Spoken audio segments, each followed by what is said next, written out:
meet a fantastic leader who joins us from UK. His name is Mike Bradley, and he is the Group Strategy Officer of RHF Group and Scale Up Arena. So without further ado, let's meet Mr. Mike Bradley. Hello, Chandra. So welcome to the Likeable Leaders, Mike, and our audience would like to know more about you. You are an accomplished leader with more than 2 decades of work experience. You've had many successes, many experiences along the way. So why don't you share your story, how you became Mike Bradley, the Chief or a Group Strategy Officer or RHF at Scale Up Arena, as we see you today? Okay. Yes, thank you very much for that, Chandra, and good to meet you again. And yes, my journey, I suppose, has come through the tech sector principally, and been in that for you're very generous with 2 decades. It's been a bit longer than that actually, but I don't normally admit it. And so yes, I was working for an IT manufacturer, which was an interesting position and role. I was on the tech side, on the technical side, so it was quite heavy technical at one stage. Then I was at a very young age training manager for UK and Ireland for the tech people within that business. So I was immediately interested in people, and I guess that's sort of been a underlying interest right the way throughout my career. I was also from an early stage involved in channel and developing businesses in conjunction with the company, and that again has been an underlying route. So through the course of time, I've been in running businesses for IT distribution companies, been in sales, of course, always wanting and looking forward to getting into general management. I like the intellectual challenge. I love an intellectual challenge, variety, adventure, international work, working with people around the globe. So yes, strategic and corporate development. So it naturally came to where we are now. Always been interested in people around the world, the international scene. Also always interested in current affairs, what makes people tick, and working with people. Amazing story, Mike. I think you are a great leader and you have seen the transformation. And I really beg your pardon, basically, for saying 2 decades. In fact, it should be 3 decades.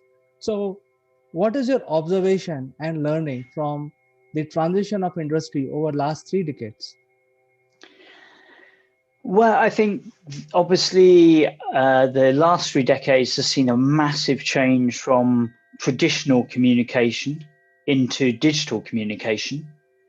And I think that has probably been the largest change that we have seen. I was in the early stages selling email, which seems crazy now to think we actually had to tell people what this concept was at one stage. But then, of course, it moved on. We replaced, telex with fax. Then fax disappeared. Then we went into audio conferencing. This idea of talking around the globe on the telephone. Then we went into web sharing, and things like WebEx came on the scene, and the products that would enable us to communicate in real time across the globe, internally in organizations and then externally. And then there's things like digital exhibitions, webinars. Here we are talking across the globe online. That I think has been the biggest change. And for me, there's a tremendous amount of potential in communication. The more we communicate, there's always a downside, but the majority of us, we can gain so much by talking, interacting, supporting each other on a global basis. And that's been a massive positive change for the whole world. So I see the Scale Up Arena behind you, the logo and the name of your company. Mm-hmm. So at this point, let's learn a little bit about what is Scale Up Arena, what type of activities your company is doing, and what is your spread?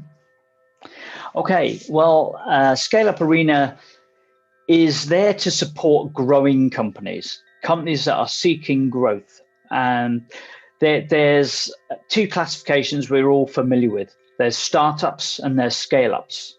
Okay, so you've got the early stage, the ideas, then you've got a startup. And the startup is traditionally the person that goes to the bank, says, I'm starting a new business. They spend 2 hours having a chat with the bank manager, telling them all about what they're going to do. The bank manager says, sign this piece of paper, and then says, I'll send you a debit card in the post and come and talk to me in 2 years when you've got some money. And that's the startup we're all familiar with. Then there's the scale-ups, which has become more popular as a term, which is very rapid growth companies that are 3 years of 20% year-on-year growth with 10 people at the start of that counting period. Now, if you think about it, between startup and scale-up, there's probably a minimum of 3 years, possibly 4 or 5. And I term those emerge ups. That gap is emerging companies. They're not startups. They're faster than that. They started to get traction. But the challenge is there's a big gap with nobody addressing and supporting that marketplace. So I put together Scale Up Arena as the first ecosystem, community, online digital community, online ecosystem, as a way for those emerge up companies to reach that scaling place and scale ups, hopefully, where they can basically get the 5 pillars of growth, which historically have been silo-ized and people have categorized them. So all these companies need resources, they need funding, finance, they need partnering, M&A and joint ventures, which is of course my background, so I'm passionate about that. And part of the growth story, you can't have a growing company without having partnering and channels to market. Then the third area is you need to be able to showcase that product or that shop window, which is the sort of third pillar of Scale Up Arena, a place where you can put an elevator pitch, a multimedia pitch that enables the company to be seen and found rather than going into this needle in the haystack approach on Google. And then fourthly, there's the importance of things like tutoring, training, learning and development. We never stop learning. It's a lifelong journey, as you know. But in order to optimize opportunities, you need to be able to keep up to date, particularly in the tech space, where you've got products obsoleting every 6 months. So you've got to keep learning. And so within that pillar, we have things like multicast like this, podcasts, people that are sharing their expertise, knowledge to support. And then finally, there's expert advisory or micro consulting, Micron as I call it, which enables those growing companies who need the skills of a multinational. They need a marketeer. They need a finance officer. They need a strategy officer. They need corporate support, tax incentives. But they actually maybe can't afford to have those people full time when they're emerging, but they could actually have them on a gig economy basis, a part-time basis, an iteration for a particular project, for a particular intervention, maybe weekly as opposed to every day. So those are the 5 pillars that Scale Up Arena provides on a global basis. You asked about scope. We have online meetings where we have people from around the world. We've got people from China, India, Africa, UK, America, though they don't join our virtual meetings because it tends to be in the morning and they're still sleeping. But we have interactions with those people around the globe, again, supporting that whole area that is vital for growth, which is the ability to, what I call it, connect, communicate, collaborate, cooperate, and then to close, because that's what it's all about. So what it takes for the emerging companies to leverage the platform is basically a sign up or something else? Well, they can become engaged in lots of ways, actually. They can become like a member of the ecosystem. Scale Up Arena is a general one. We've just launched one called Insure Scale Up for the insurance space, We are also likely to be putting up another one soon for healthcare and life sciences. We've got geographic areas, so we're talking about doing one for India, and one for the African region as well, 33 countries. A scale-up arena will still be like the root of all of that, but they basically become a member. And when they become a member, we give them an induction program and an optimization guide. And it's a real give-as-get community. So, like everything in life, you've got to, what you put into it is what you'll get payback on. And so it's all about collaborating and communicating together. Referring is a key part of it. We all know if we're trying to sell or buy something, a referral is worth a ton of advertising. So we encourage referrals right across the ecosystem. We encourage the members to have a listing for their company in the showcase, a expertise listing in the micro consulting expert area, and then also a vital, I think, is not just to provide information for learning and development and tutoring and training, but to actually use that as a soft sell, because a lot of us don't know what we don't know. So I recommend that they come up with an online briefing about their subject matter, because they're solving a problem. It's not that we have to sell, it's that people need to recognize they have a need. So we recommend they put up a briefing or a webinar. Maybe it's chargeable in some cases or free of charge, to say about their particular area, why it's so vital. And I think that's a real soft sell. So that's how they get engaged. Then we do all sorts of other stuff like social media, encourage them to put podcasts, video casts, exactly what we're doing now on specialist subjects to keep things alive. We're also building in now an ability to communicate as a member, create groups and communicate within those groups. We don't want to create noise, but we want to create focused conversations. So I think the best way to describe is collaboration among the emerging companies, and put your strengths together to win something even bigger. So I think it's an amazing initiative, and the viewers who are listening can reach out to Scale Up Arena and register, take advantage of this. Moving on, you had so many successes in your career, long career. Would you like to share one of the biggest success you have had, and which is very close to your heart? How you accomplished it, what were the challenges you faced, and things like that. Okay. Well, there's a few.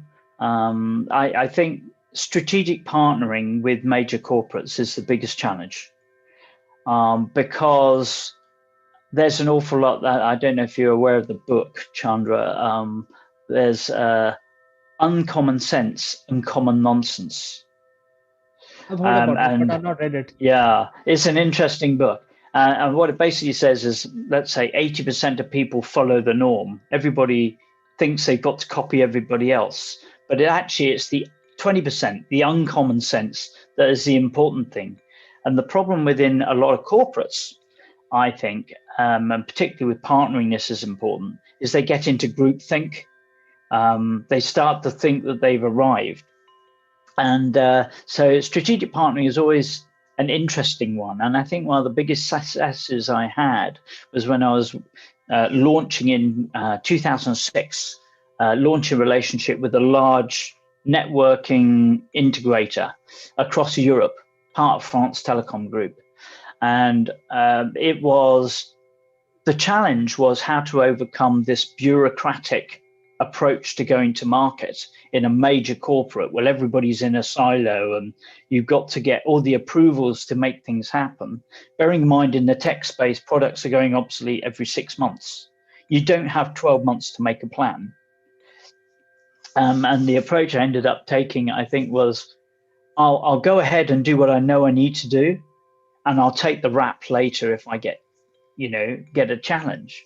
And one of the successes there was, one of the early successes was closing a major opportunity in Northern Europe, in the Benelux area. And of course, until we had this deal, it was like, oh, why should we? Why do we need to bother across Europe? There's loads of other products to sell, blah, blah, blah. But then when we closed this massive deal, all of a sudden, the market lit up. Everybody in the organization wanted us to come and pitch to them, get involved, sell something. And I think that was a really, that was a really great success. Another success for me was when I started doing work with India, set up a joint venture with a division of Tata. And so we had my employer, the American company, which was supplying the service for communication on the network of Tata.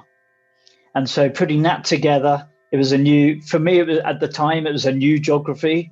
And I'd been, of course, since 2008, been across to India a lot, loved the people, loved the energy.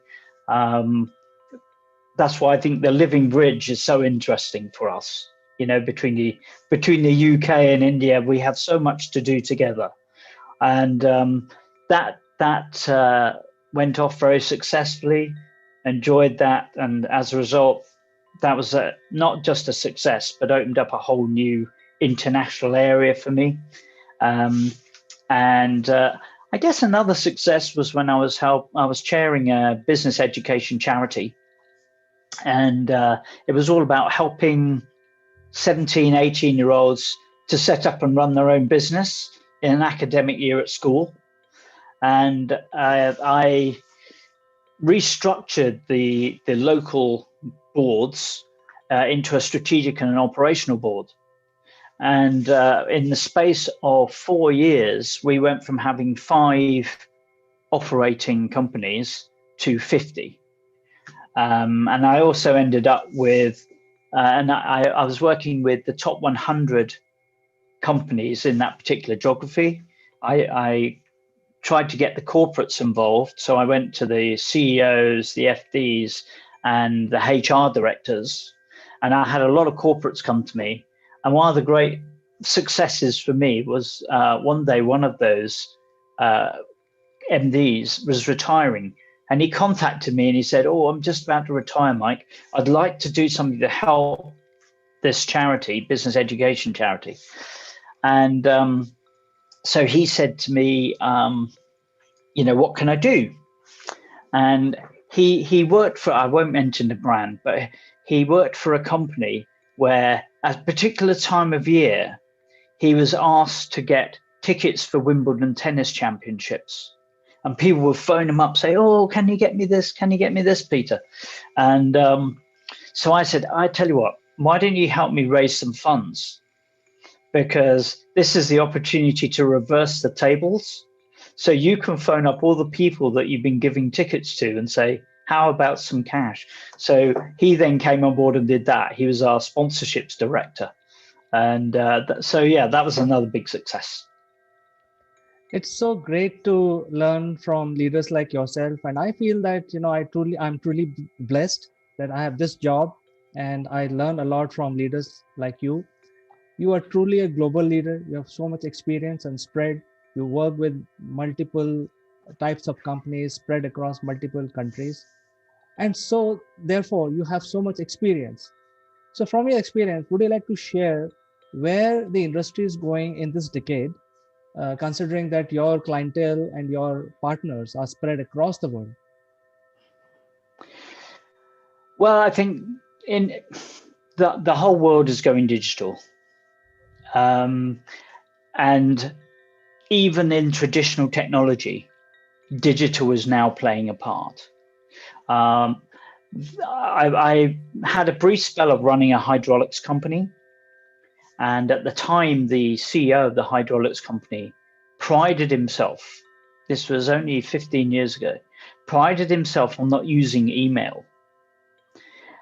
And a bit like the retail stores who haven't adopted online strategies, what's happening is those companies that are traditional who do not adopt a digital strategy for going to market, for marketing, for growing, are going to struggle.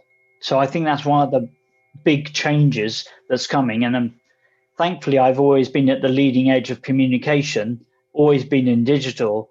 And that's partly where Scale Up Arena is coming from. We're also putting together rebirthing, actually, for SME IT opportunity, which is to help the 80% of companies who reside on the industrial estates of the world who don't touch tech, to optimize that in an efficient and effective way. I think that's the second, so the first one is digital is going everywhere. Second one is traditional technology is going to have to adopt digital. And the third one is, of course, everything is going much faster.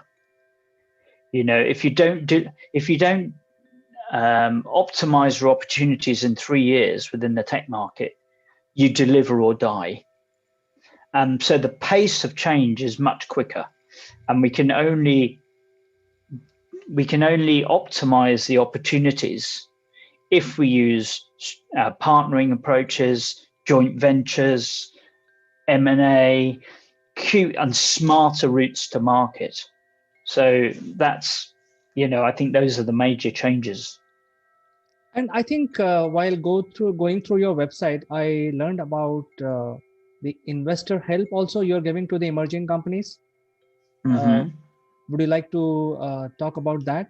How the investor community is going to shape up our future? Yeah, well, I think obviously, again, taking all the other things into perspective, what happens is that typically a company forms around a technology or a product. And somebody will think, oh, I've got just a solution. I've seen this problem and I can create a product for it. And one of the most important things is to realize that actually it's great having a product, but you've got to find a market. And you've got to address the needs of that market by solving a problem. And that, I think, is probably the area that investors are looking for most, is how do they offset their risk? They're putting their money in, but their risk is reduced massively if they can see traction and go to market. There's every day we see great ideas coming in through the different ecosystems. The only snag is a lot of them say, oh, we're pre-revenue, but we want 500,000. Well, if it was your own money, how would you feel about it? And so I think when companies are approaching investors, they have to think, if this was my money, would I want to invest it? And so the key to that is have a good exec summary. They don't want War and Peace. They don't want 100 pages. They don't have time for 100 pages. What they want to know is that the money's safe. They got a good team. They've got a good proposition. They started to maybe get some traction. Don't start with trying to boil the ocean. If you can't get your local easy connected people to join, how the heck are you going to boil the ocean? So you've got to prove the model in a small way, and then you'll develop. That's what I see happening. And of course, access to funding through global platforms like Scale Up Arena is going to become easier, but the basics are still the same. People are putting their money on to a proposition, and they want to know that they're going to, at least it's going to be safe, and ideally it's going to grow at a sensible rate. Do you also see growth in more events around the crowdsourcing? Because the rule of the engagement will remain the same. You need to give the comfort feeling to the investors. But do you see crowdsourcing, crowdfunding playing a major role as we go along? I think it has its place, and it also depends on the objectives of the founders. There's certainly, if you can build up a tribe, as it were, if you can build up a follower base, warm prospects, customers, they are potentially the ones that you can go for. B2C, I think it's much more popular than a B2B environment. That's not to say you can't do it in B2B, but I think there are more efficient ways to raise business funding. If you've got a consumer product, people will, if they're interested, they might go to your site, or you may be able to get profile and traction through Instagram or Facebook, etc. And then you might be able to draw the crowd to help make an investment. But I definitely think it's got a place, but it's more of a place for me in the B2C space than the B2B space. So thank you very much for giving us all this information and sharing your mantra of success. What is your last message to the budding entrepreneurs who are watching this video? I think there are three things. One is never give up. Okay, just don't be put off by the naysayers, because there'll always be people who say you can't do it. But you have to have a degree of pragmatism. There might be a time when you have to say we're going to stop. But I think it was in a film where it said, if things aren't yet all right, it's not yet the end. Yeah. And so that's another one. And I do believe, if in doubt, go for it, because you only live once. So if you don't try and achieve your dreams, you're guaranteed you're not going to achieve them. I think this is a very powerful message, Mike, and I really appreciate coming to this show with you and discussing things about what you have done globally. It was lovely talking to you, Mike. And to you, Chandra, thank you very much for the interview. I've really enjoyed it. And have a great day. Thank you. Bye bye.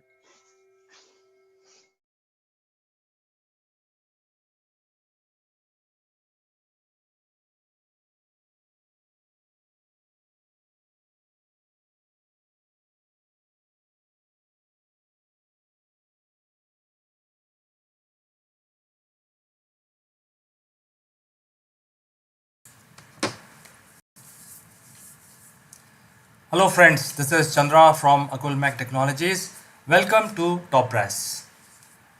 If you had followed my videos a few days back, I had predicted that before coming to India, Trump will put their weight behind, or rather, the US government will put their weight behind Pakistan in FATF review of grey list to blacklist for that country.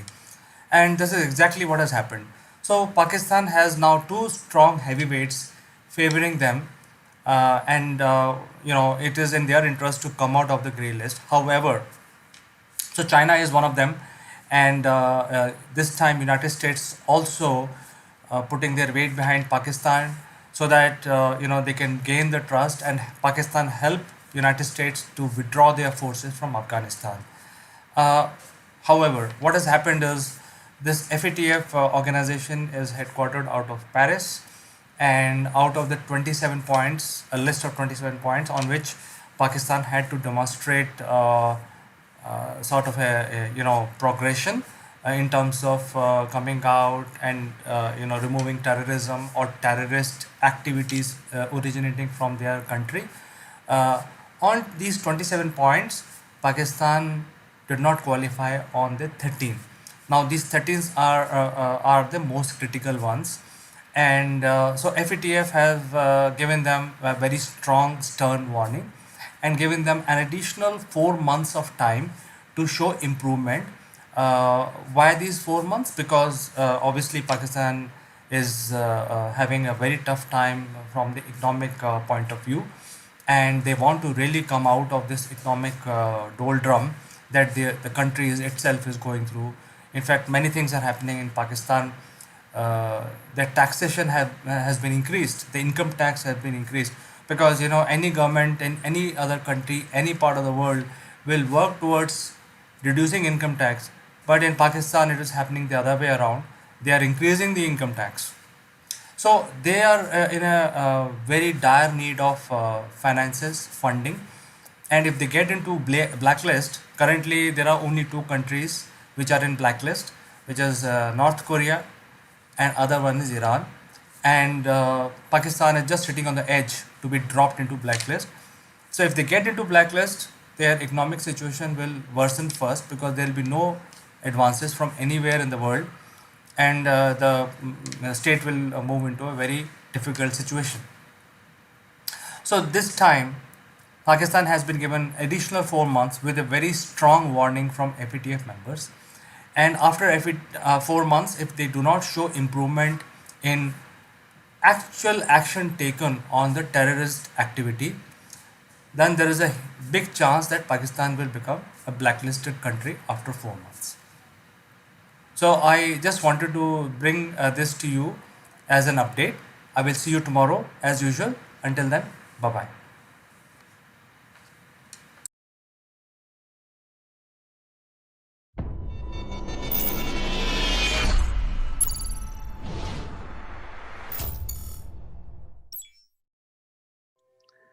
Hello, friends, and welcome to Spotlight. And today I'm very honored to welcome our guest today, Mr. Jeremy Blaine, the CEO of Performance Works. He joins us from UK.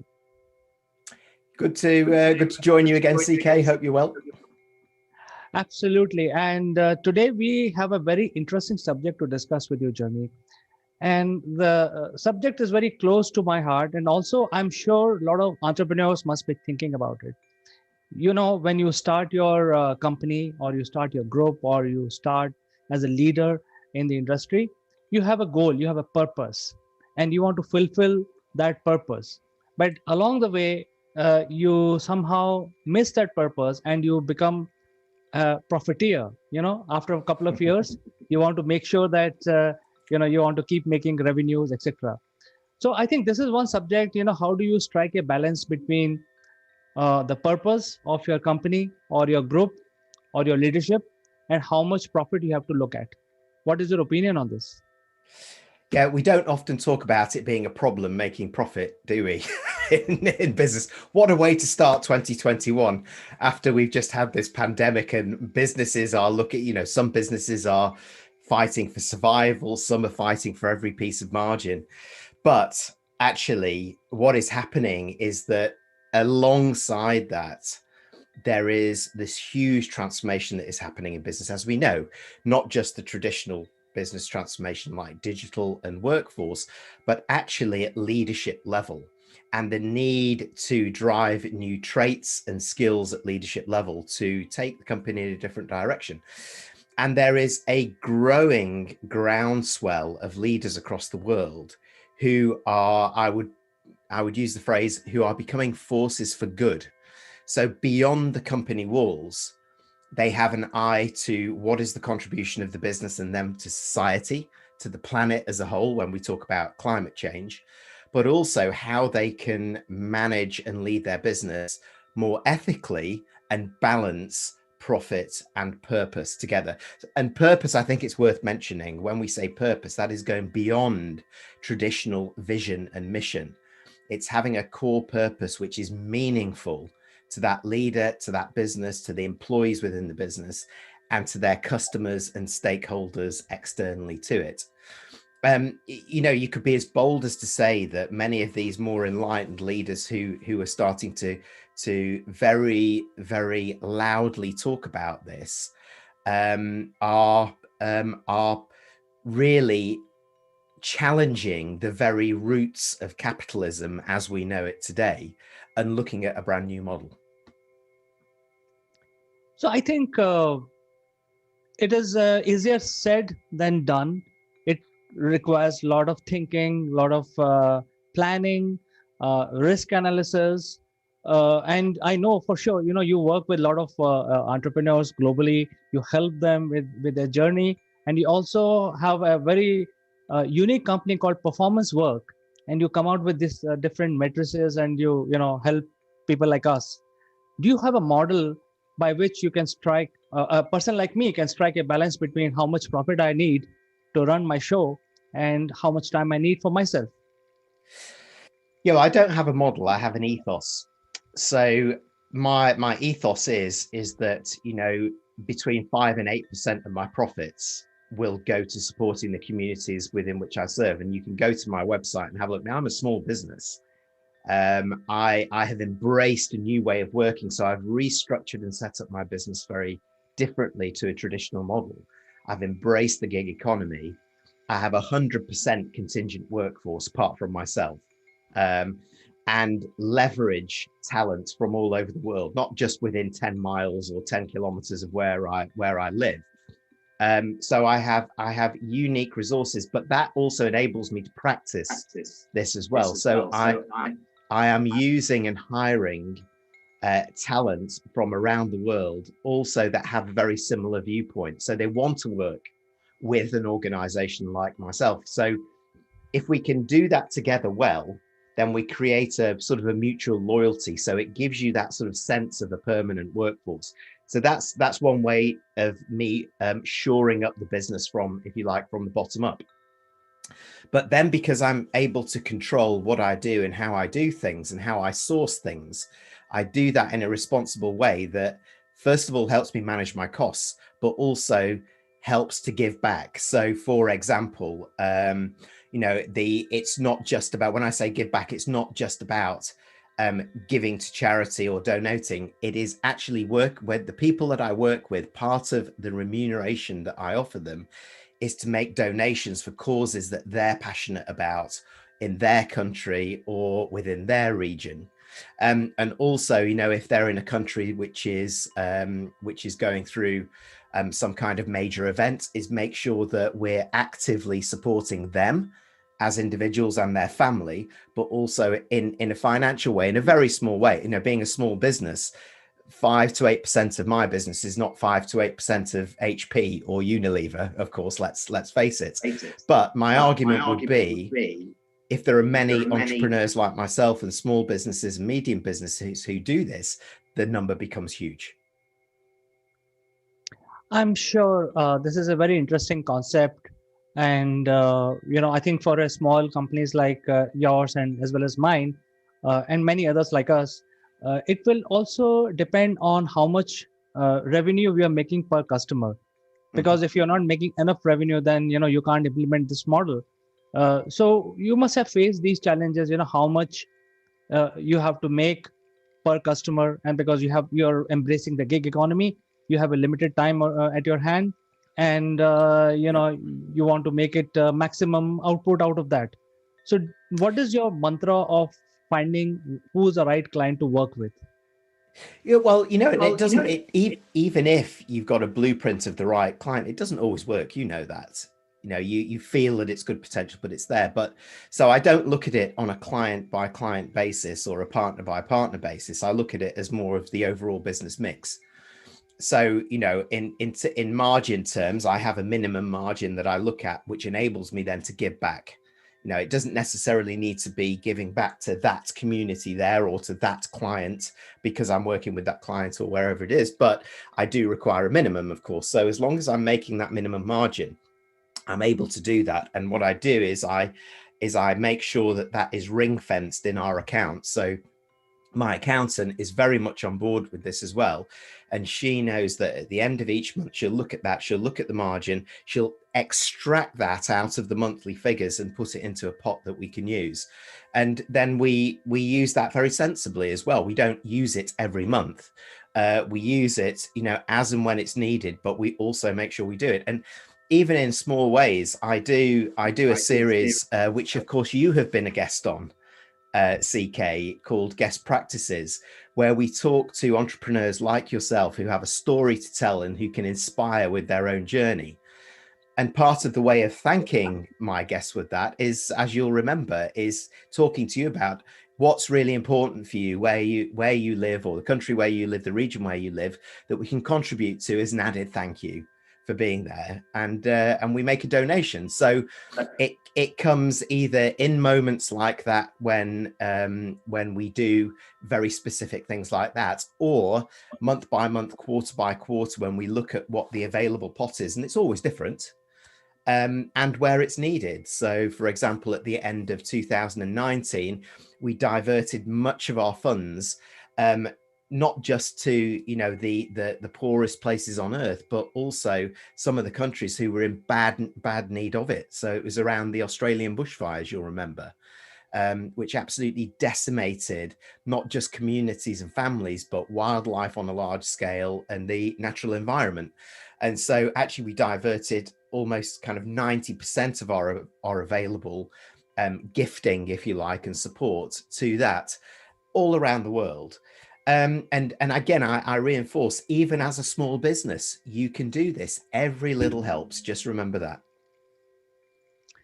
Very, very interesting. In fact, you mentioned about the wildfire. There are wildfires everywhere. And, most of the time, the plight of the wildlife is sort of ignored.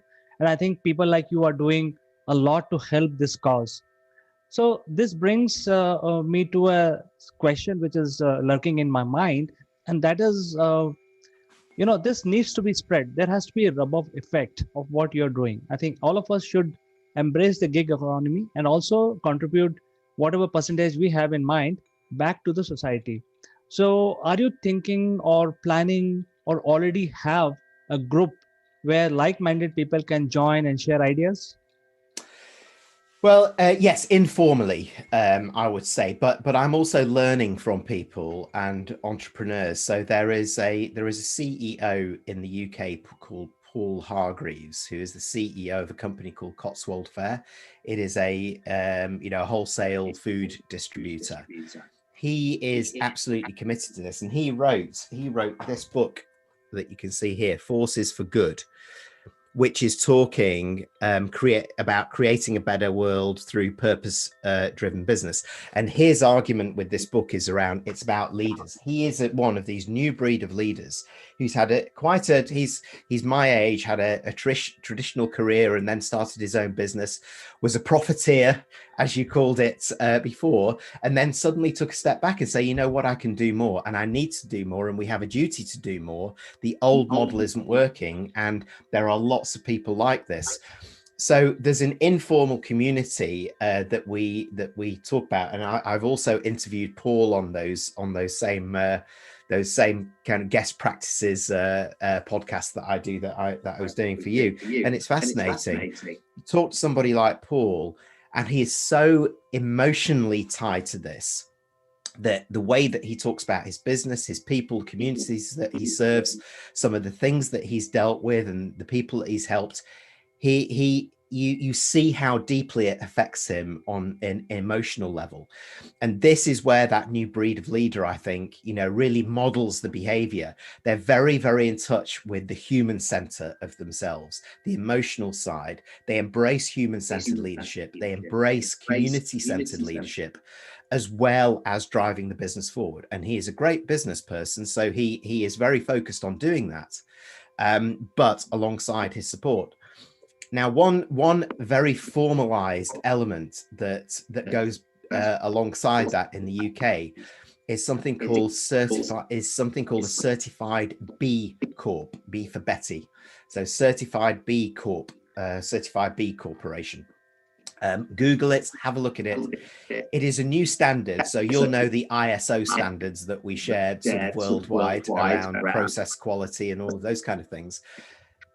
Certified B Corp is a process accreditation system which looks at what we're talking about here: purpose-driven businesses and leaders.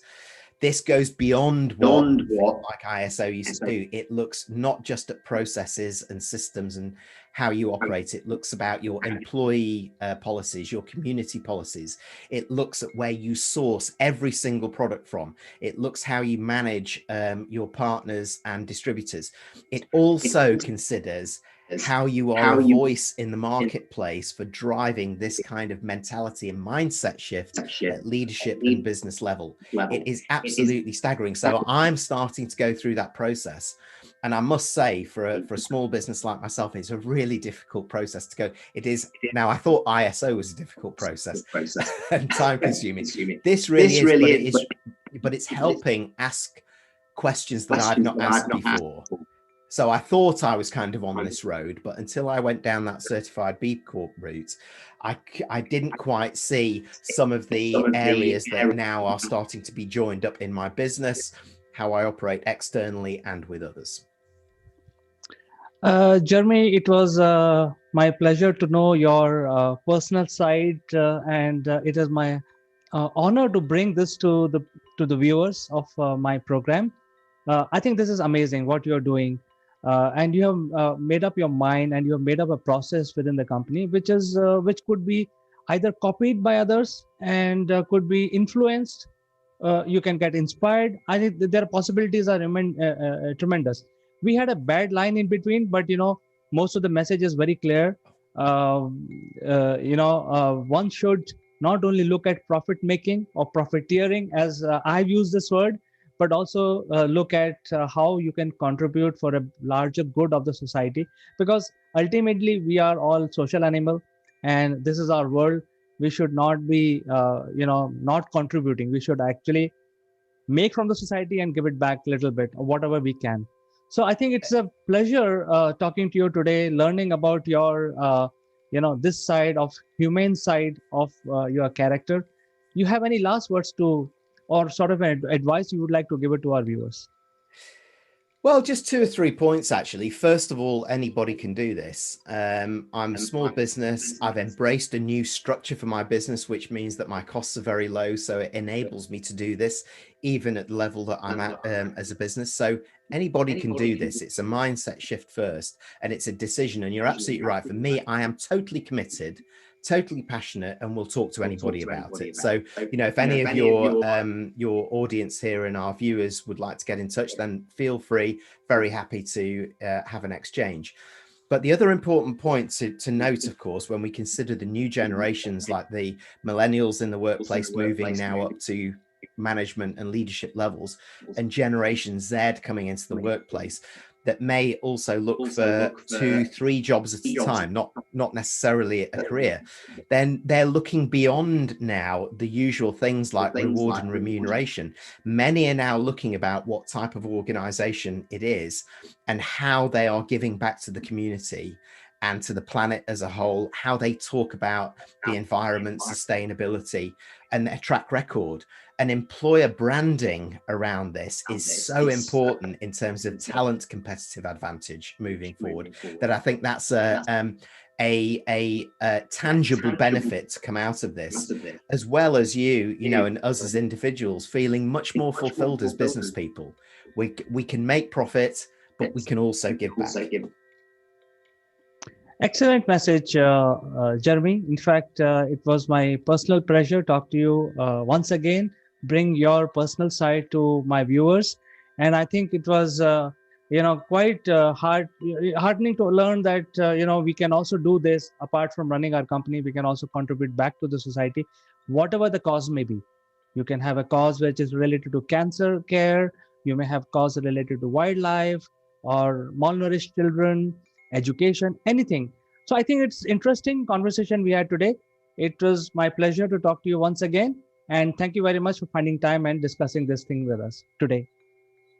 Thank you very much for having me, CK. So see you next time, Jeremy, and until then, you take care and bye-bye. Bye-bye.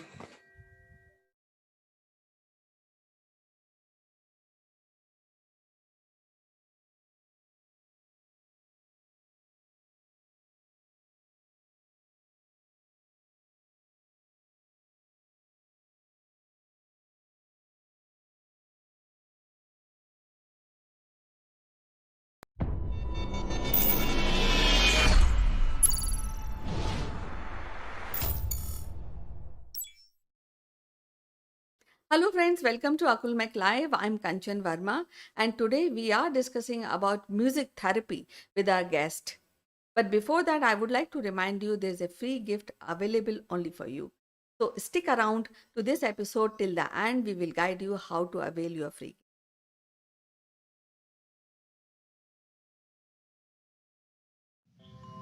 Hello friends, welcome to our show, and today I have Dr. Shambhavi Das, and again we will be discussing some special raga.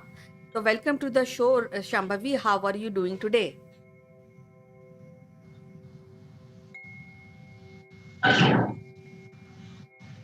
Namaste. Hello, Kanchanji, and everyone. I'm doing okay. Thanks for inviting me again. Yeah, so what raga we are discussing today? So today, I would like to discuss Rag Bhairav, which is a very important rag in Indian classical music. And Bhairav is something which people learn on the basics, because therapeutically and music training wise also it is very very important and a very basic rag. It's a parent of all ragas. So I would like to discuss that, and it's an interesting rag. Yeah, so before we start this rag and understand this rag, so would you also kind of sing something for our viewers so that they can understand that what kind of rag we are discussing?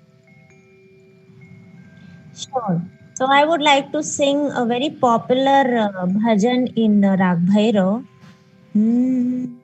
ऐ मालिक तेरे बंदे हम ऐसे हो हमारे करम नेकी पर चले और बदी से डरे ताकि हंसते हुए निकले दम ऐ मालिक तेरे बंदे हम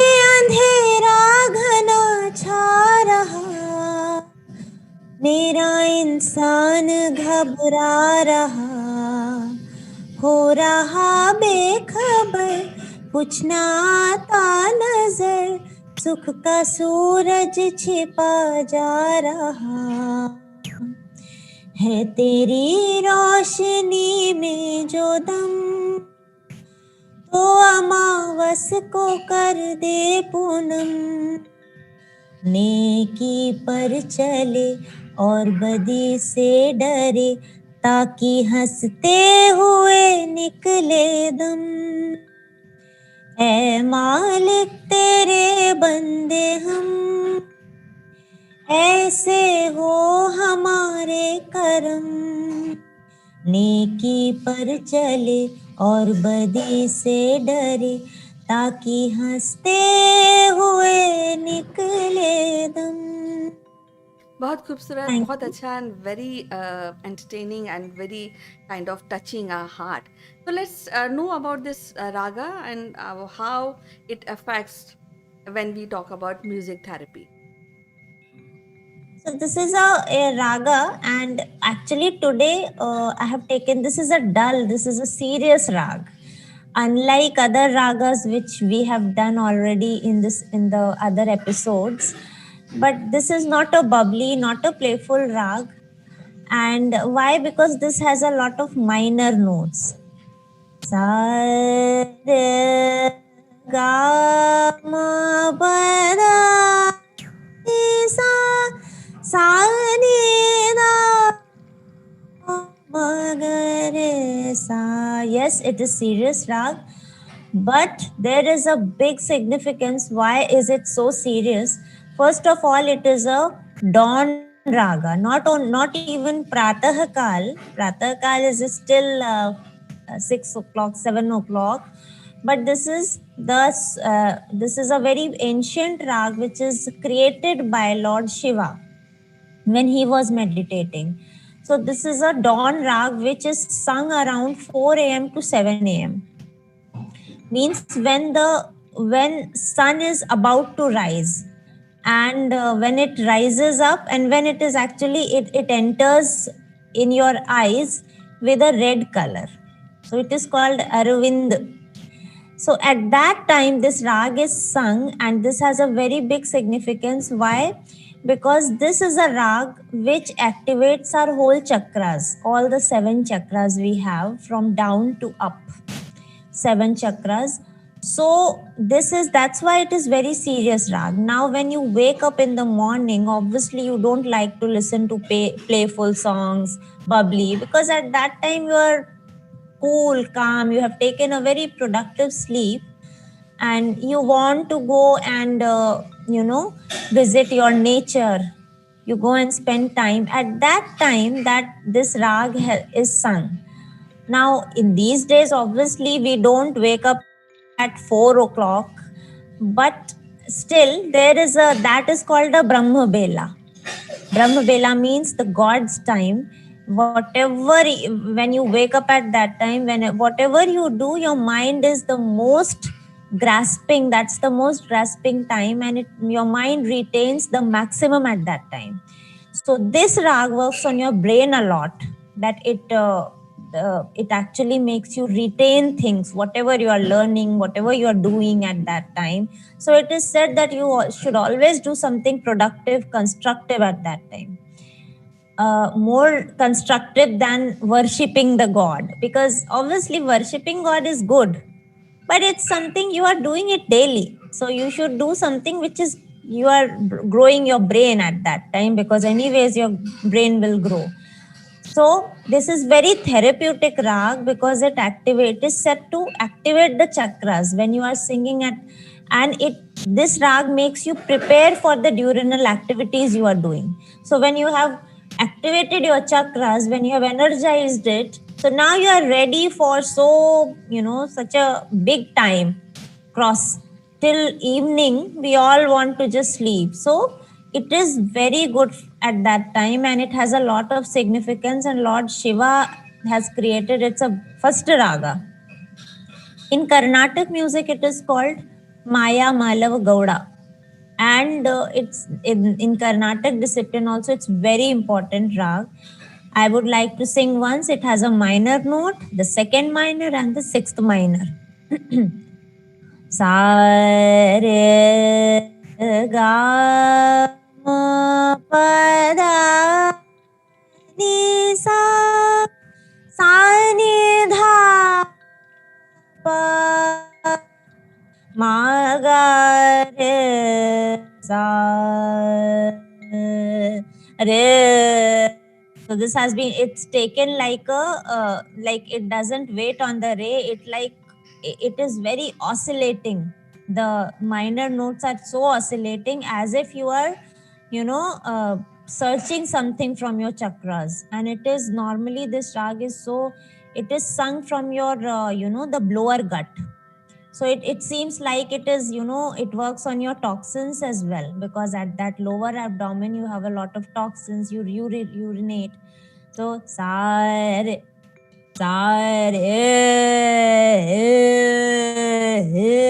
so this part, when you do this, it seems it's so oscillating that it's cleansing you. So it's very good for cleansing your body and your mind, soul. So before we go forward, I would like to tell our viewers that Dr. Shambhavi Das is a well-known music therapist and somebody who wants to get the music therapy or want to learn music. So contact us. We will facilitate learning of music and music therapy. So now, Dr. Shambhavi Das, I would like to ask you that there's a lot of folk music and there's a lot of classical music. We are talking about classical music, but I think as a lay person that classical music may have originated from folk music. So what is the difference between classical music and folk music? Yes, you are right. And folk music is a very beautiful genre. And you're right, classical music has been originated because classical music is what? It has been standardized. Whatever songs you sing in a daily basis, we write it down and we say, oh, this is a classical music. So, folk music was Jhulat Ram. Ramchandji was born. So what ladies are singing? Jhulat Ram Palanva Ho Rama. So basically folk music is what you think, what you do on the daily basis, that you just keep, you sing it musically. And this song has been originated by the rural areas as well, like the farmer ladies who used to go for farming, and growing the farms and everything. They have all the, so I'm from UP. Everybody have their own origin, or have their regional folks. Marathis have their own Lavani, Abhang, and UP have their own Kajari, Chaiti, Baramasa, Savan. Savan song is sung on during the Savan, the rainy season. So for every seasons you have a rag, for every event, festivities you have a song, and for every the when the child is born, when a marriage function is going on, whatever you can think of, there are songs for that. Agriculture songs, banna banni songs, they are singing in the marriage. Like in UP we have a banna banni songs, and sohar song is there when the child is born. Then so there are many songs, and so basically folk music is for jan samanya, means the common masses. The common masses cannot understand classical music, they cannot standardize the music, so they are very sweet people, and they like to sing also, and they like to listen also the songs in their languages, and the tunes which are very easy. Like we have songs, tunes are very easy in the folk music. So uh, uh, normally we can say that classical music is originated because they used to sing a lot. Now the people listen to that tunes and they standardized it, and we call it classical music, and then the ragas are made or whatever. So this is one aspect. Now I'm going to give you one example, like Navaratri song. मैया के मंदिरवा में दीपक बाती, मैया के मंदिरवा में दीपक बाती, भवानी के मंदिरवा में दीपक बाती, काहे का दीपक काहे की बाती, काहे का दीपक. Somebody asks the lady, काहे का दीपक, काहे का दीपक काहे की बाती, काहे का तेल चढ़े सारी राती. So the lady tells, भक्ति का दीपक श्रद्धा की बाती, माणिक तेल चढ़े सारी राती, मैया के मंदिरवा में दीपक बाती. So this is also made by the common people while singing sometimes. So like in some folk songs we forget and then we make it that way. So it is very I mean, these are so lovely songs that you can just make it. Then when it's like for the modern people, we can say that you are working in the kitchen cooking something, and you are making a song out of that you are thinking, okay, ab ye dalna hai, ab masala dalna hai, and then you are thinking musically. So in today's aspect, we can take it like the students are studying, and they can just, whenever they get time, they can just think, they can say that kuch study songs, some study songs are there. So this is how. But normally folk songs were made in these areas like agriculture, festivals, daily works, so all these things. I want to sing one more song, which is Banna Banni song. So मोको पिहरिया प्यारो लागे, मैं नाही जाऊं ससुरलिया, हो मोको पिहरिया प्यारो लागे, मैं नाही जाऊं ससुरलिया. So this is a lady saying that I don't want to go to my to husband's place, because my father's place I like it more. So it's like this thing. So so folk cultures are also very, very responsible to depict the culture of that area, of that region. So it's very important to know some folk songs, to learn them, and because it's very knowledgeable, it makes you learn the culture of that area. Right. So I've also heard that yes, classical music we have to learn. But what about folk music? The folk music is also being learned in the schools, or it is one stream where somebody wants to learn. So we he can also learn folk music. You should learn folk music, and I think and this is the area where like people don't learn as of now. They don't make their kids learn, or parents don't learn, because now the gentry is like all working, so they have got into a lot of refined lifestyle. So like even the parents are well educated, so they might not know, but yes, when it comes to some regional songs they might be knowing. But I think it's very important to know these songs, because it keeps you grounded, it keeps you towards your root. So when I sing these songs and I use only those dictions, was what my mother, Srimati Prabha Das, has taught me. So she used to taught that she used to teach that you have to look forward to the dictions, to the accent of that particular song. You don't have to sing it in Hindi. Some songs are in Braj Bhasha, some songs are in Awadhi. Many songs are not in Khadi Boli, like Khadi Hindi.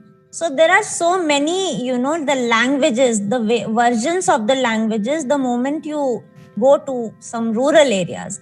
So my mother used to teach me like that. Mokopi, Hariya kind of a thing. But today's kids, so obviously they are all, the international schools. Even in the in their house, they speak English. They don't speak their regional languages.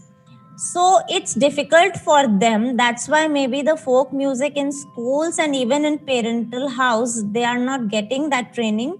But definitely I just feel it is very good for your peace of mind. It makes you connected with your roots and with your thoughts, and whatever your dadis and your nannies and your mausis and everybody used to sing. So it keeps you connected, and obviously it keeps you connected to the Indian culture as well. So once you sing that, I have actually noticed it, that I have been using into the depression patient, and I asked him to sing his regional song from Hyderabad, the Telugu one, and he was so happy to sing that, because it's not the normal language you are singing. You are singing some rural languages, and you want to dance on it, because these songs are all very rhythmic, very good tunes and rhythmic, and they are very easy songs, rhythm wise, tune wise. So it's very important to sing that.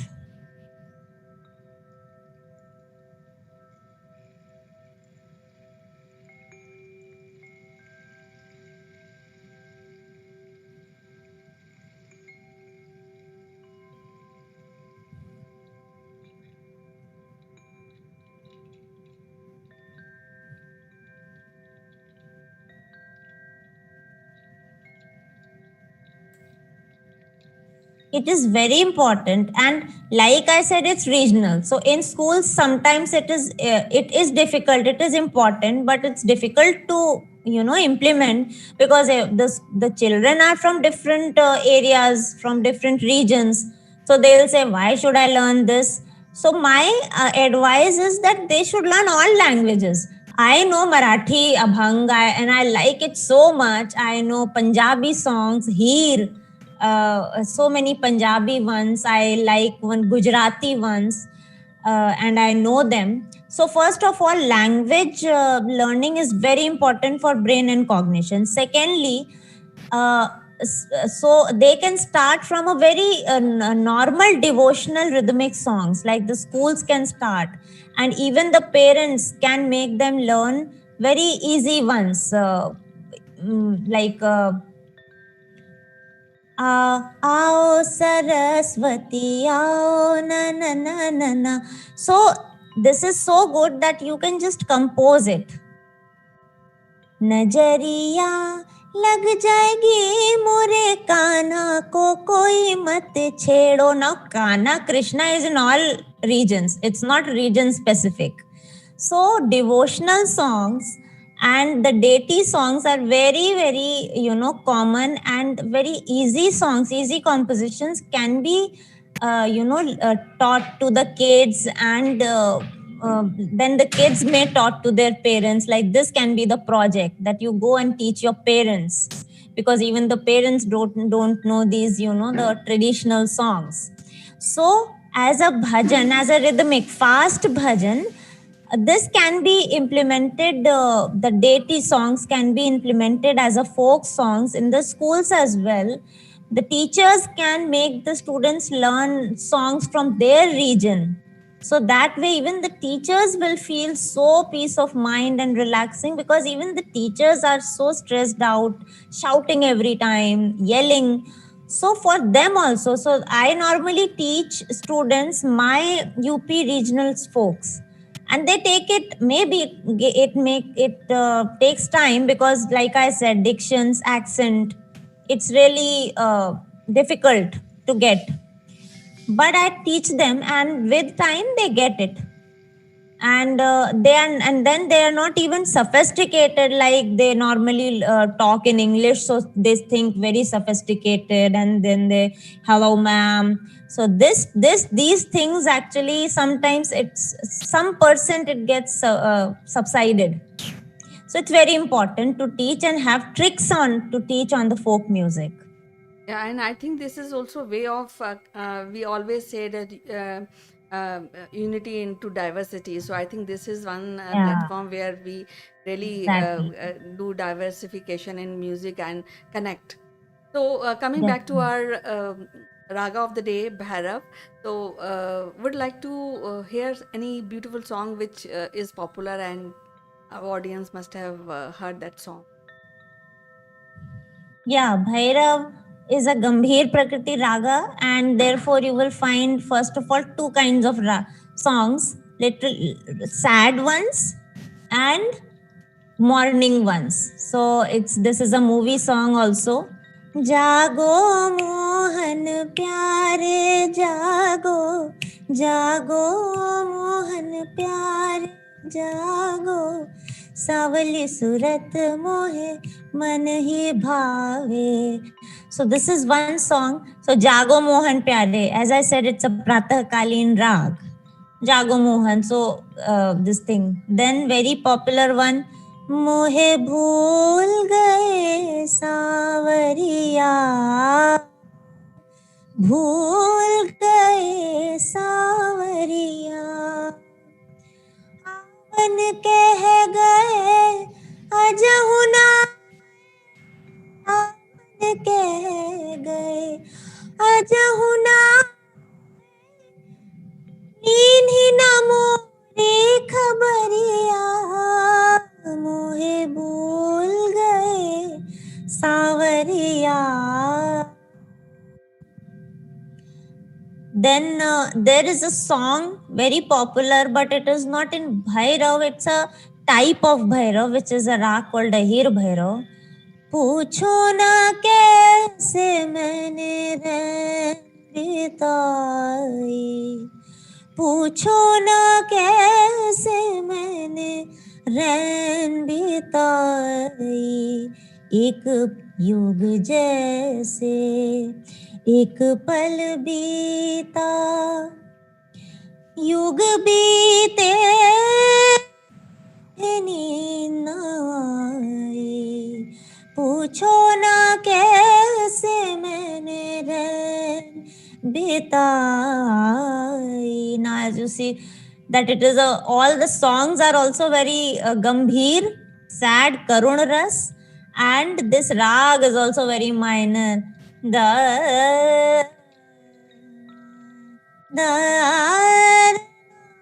That's why you find less songs, comparatively less songs in the movies, but you find it in ghazals also. There's a very, I don't know, the people who listen to ghazals, they are familiar. हो दर्द से मेरा दामन भर दे या अल्लाह। फिर चाहे दीवाना कर दे या अल्लाह। हो दर्द से मेरा दामन भर दे या अल्लाह। So this is a very beautiful song in Bhairav, and one more Jagjit Singh song, पत्थर के खुदा पत्थर के सनम पत्थर के भी इंसान पाए हैं। तुम शहर मुहब्बत कहते हो, हम जान बचा कर आए हैं। So for the last one, I think I've mixed the lyrics also. But normally, as we see here, that Rag Bhairav is a Gambhir Prakriti Rag. Its chalan is also Gambhir. It uses the minor notes. So therefore, even the song's lyrics are also very Gambhir Karun Ras. So it depicts the Karun Ras. But it is very good for relaxation and for the Shant Ras, for the activation of, because Shant and activation of the chakras. It's very therapeutic rag, and I think if the viewers should listen the raga, if possible, in the morning. Thank you. Yeah, it was as usual so wonderful to talk to you and listen all the technicalities of different ragas we had been discussing. So we'll be meeting again next week and discuss other beautiful rag. Till then, bye bye, and you Thank take you care. so much. We have some unique Akulmek memorabilia which will make you look outstanding. The graphics on these corporate gifts are based on the global best business practices. To become recipient of one of these gifts for free, you have to watch this video till the end and provide your valuable comments. Or you can also share your experiences. The person who makes the best comment would be chosen to become a recipient of this beautiful Akulmak gift, absolutely free, delivered to your doorsteps. The winner would also get a chance to be invited live as a distinguished panelist during our next video. What are you waiting for, friends? Please subscribe Akulmak and smash that like button.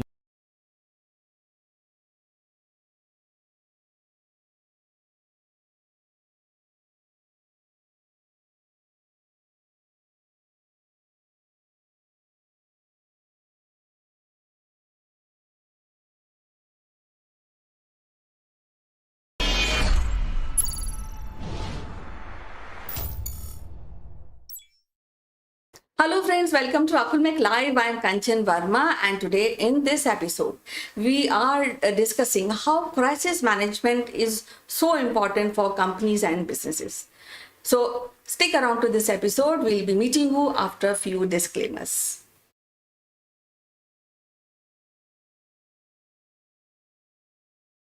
Welcome back, and today we have Ritu Gupta, who is having a vast experience in public relation domain. So welcome to the show. Ritu, how are you doing today? Thank you, Kanchan. I am absolutely fine and feel so happy to be part of the show again. Well, you know that we'll be discussing about crisis management, and you know that crisis management for companies is so important. So what is this crisis management?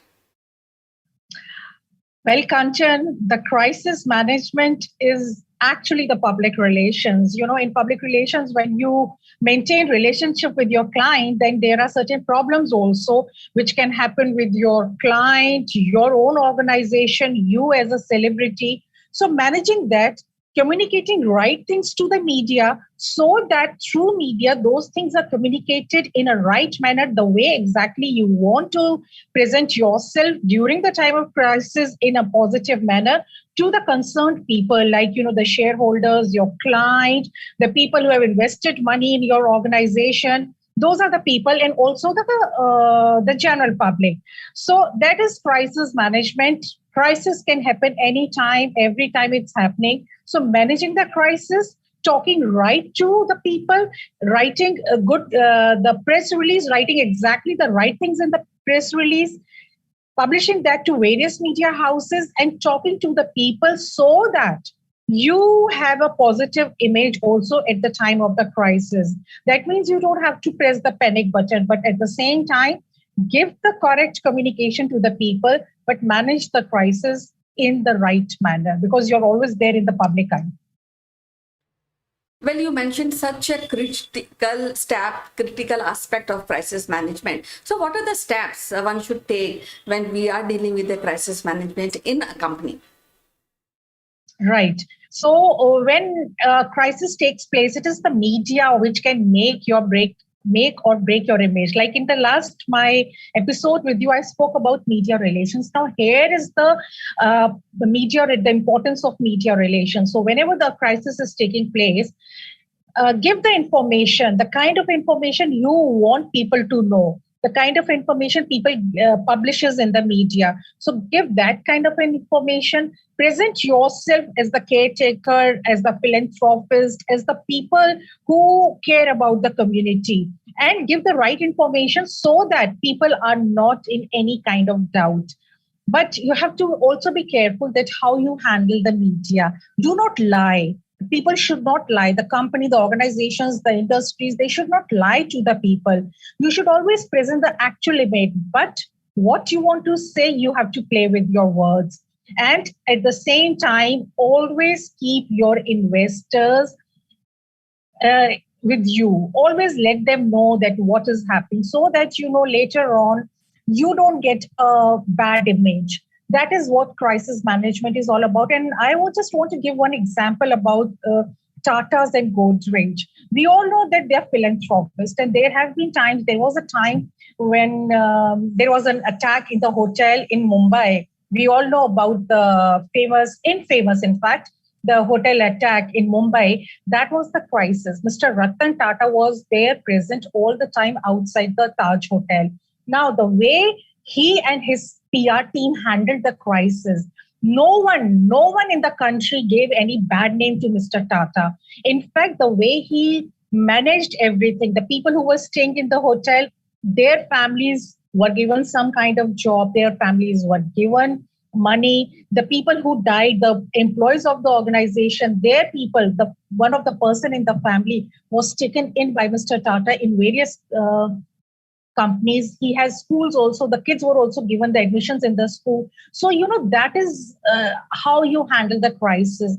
You give the right information to the government, to the concerned body, and your own employees and the clients. You take care of them. And so that media write good about you, because here is the time you have to handle your PR image very critically. It's very important. Well, it is so tragic, and it is so heartfelt incident which really happened at Taj, Mumbai, a few years back. Now, that is one case study which you have just mentioned, but I would like to ask you, what are those instances or those incidents when crisis management plays a vital role? So there are few things. The PR team should always be, number one, should always be in touch with the media. Number two, the PR team should always be in touch with the management and the people who have been affected, because the role of the PR is they're basically the bridge between the organization and the various publics. Now, what you write, what you publish in the media is very important. You have to play with your words because it's a very sensitive situation. And how you want to, you have to help the management in taking certain decisions. This is a very important part, because management is not always in touch with the people who are affected, the clients, the employees. It is the PR team, the PR person. So you have to help out the management in taking the right decisions. So basically, the things which you need to do is whatever steps you take, you have to keep in the mind that you have to have a very positive image about your company, the organization, and the individual you are working. And sorry, I just want to add one thing. If you have done anything wrong, the company, the organization, the individual should always accept it, say sorry in front of everyone, because that helps them out in a longer run also. So, as I understand, is that crisis management is not a day-to-day activity, but I think is case sensitive, right? Yes. So, what are those incidents which can affect company, and we deploy crisis management public relation team to handle that?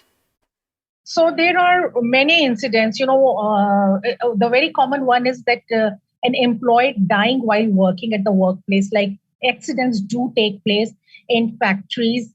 So that is one thing. That how you handle that thing. You have when the person dies, if he's the only bread earner of the family, are there people you can give, some position in your organization? So I want to give just one example. 1 month back, I'm talking about in the month of July, I saw one advertisement which was there on social media also, which was there in Times of India also. Again, I'm talking about the Tata Group. So they have given one big advertisement and they were talking about Women 2.0, that any woman and every woman can start her career again after COVID. They were talking specifically about their employees dying and giving jobs to their wives. They were talking to their employees who have retired or who have left the job for whatever reason, but they want to again restart. They will give them again a restart, and also to the common women also, to those who have left their career for whatever reason, they can look out in the various positions in various startup group of hotels and again restart their career. Now, this is also crisis. COVID, the pandemic is also a crisis. So this is also one kind of a crisis. Then, in your company, women face, in various companies, women face certain kind of harassment. So these companies, the good companies, they give you the legal aid. They do not cut your salary when you go to the court or the court hearings, and they provide you all kind of aids. This is what crisis management is all about, helping out your employees so that they can work nicely without any stress, and they give 200% back to the company. Well, it is kind of a goodwill activity which Tata has done, and eventually it resulted in a good crisis management and good PR activity. So, Ritu, it was so wonderful to talk to you today and know about how important is crisis management. We'll be meeting again with other thought-provoking public relation insight and topic. Till then, bye-bye, and you take care. Bye-bye. Take care. Thank you so much.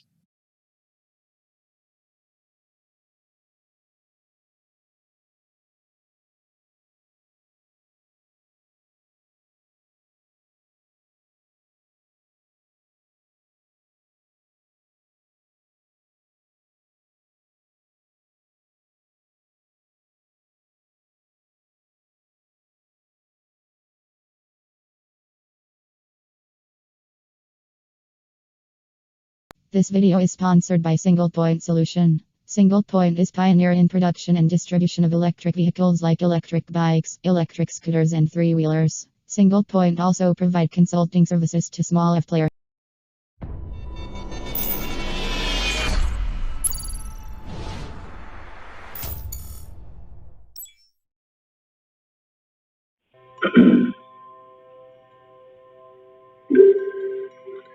Hello friends, this is Chandrakant from Akulmac Technologies and welcome to Top Brass. And in Top Brass session today, which is a Saturday, I thought I'll bring much talked about uh, ISRO next project. So we are already in 2020 and there are many projects which are coming out from ISRO this year, next year, and every year until 2024. So I have compiled a list of all the projects that ISRO is working on, and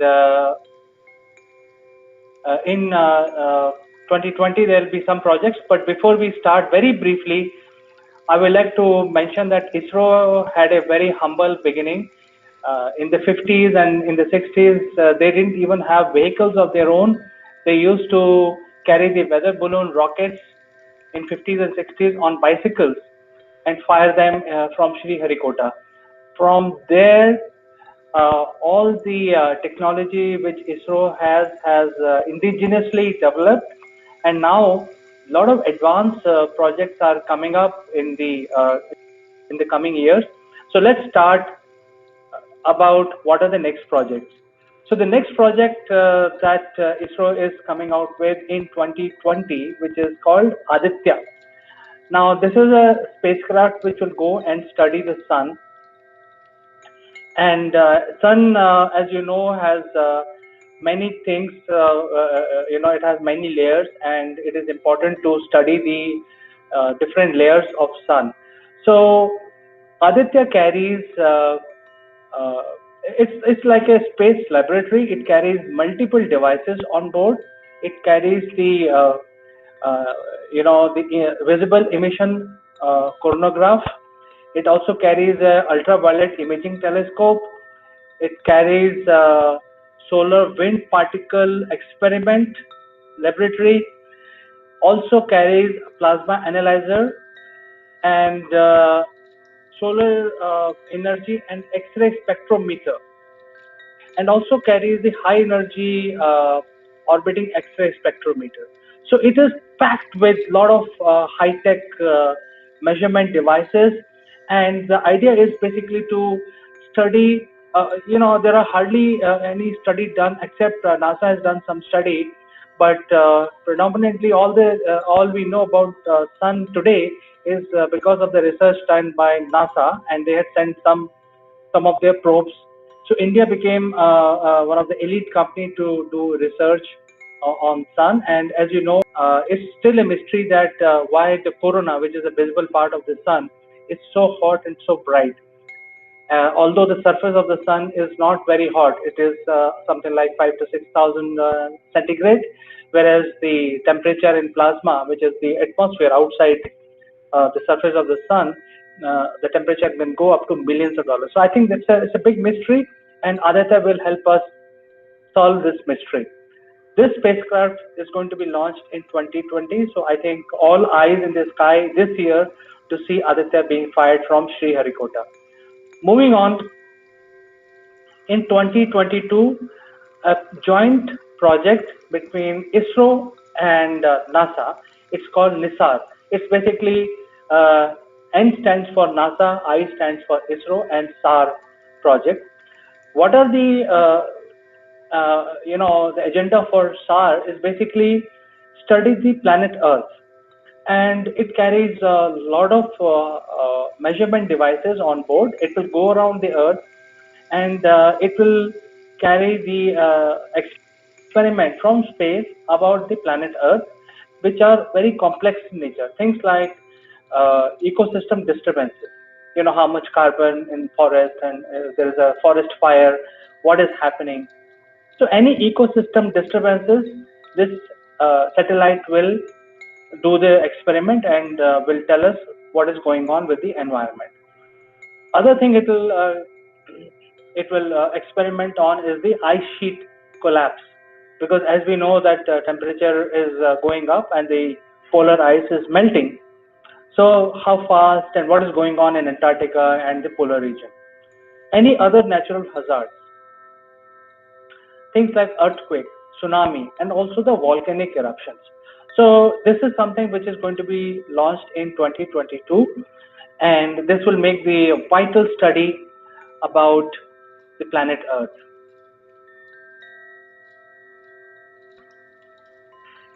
And again in 2022, the spacecraft which is very exciting, it's called Gaganyaan. As you know, Gagan stands for the sky and Yan stands for the craft. So this is, as the name suggests, this is a manned mission to space, and it will carry three Indian space travelers to space. So we don't know whether they are going to be called astronauts or we will have some other name. But let's see, we will wait and watch what Indian astronauts or the space travelers will be called. The spacecraft is called Gaganyaan, and this is exactly how it looks like. This is a very complex project because 3 passengers from India will have to go to space and survive there for 7 days. So they will have to live in a very comfortable environment, and this is how the spacecraft look like. It has a chamber for the space travelers to carry out different experiments, and also to sleep, and also to do their daily chorus.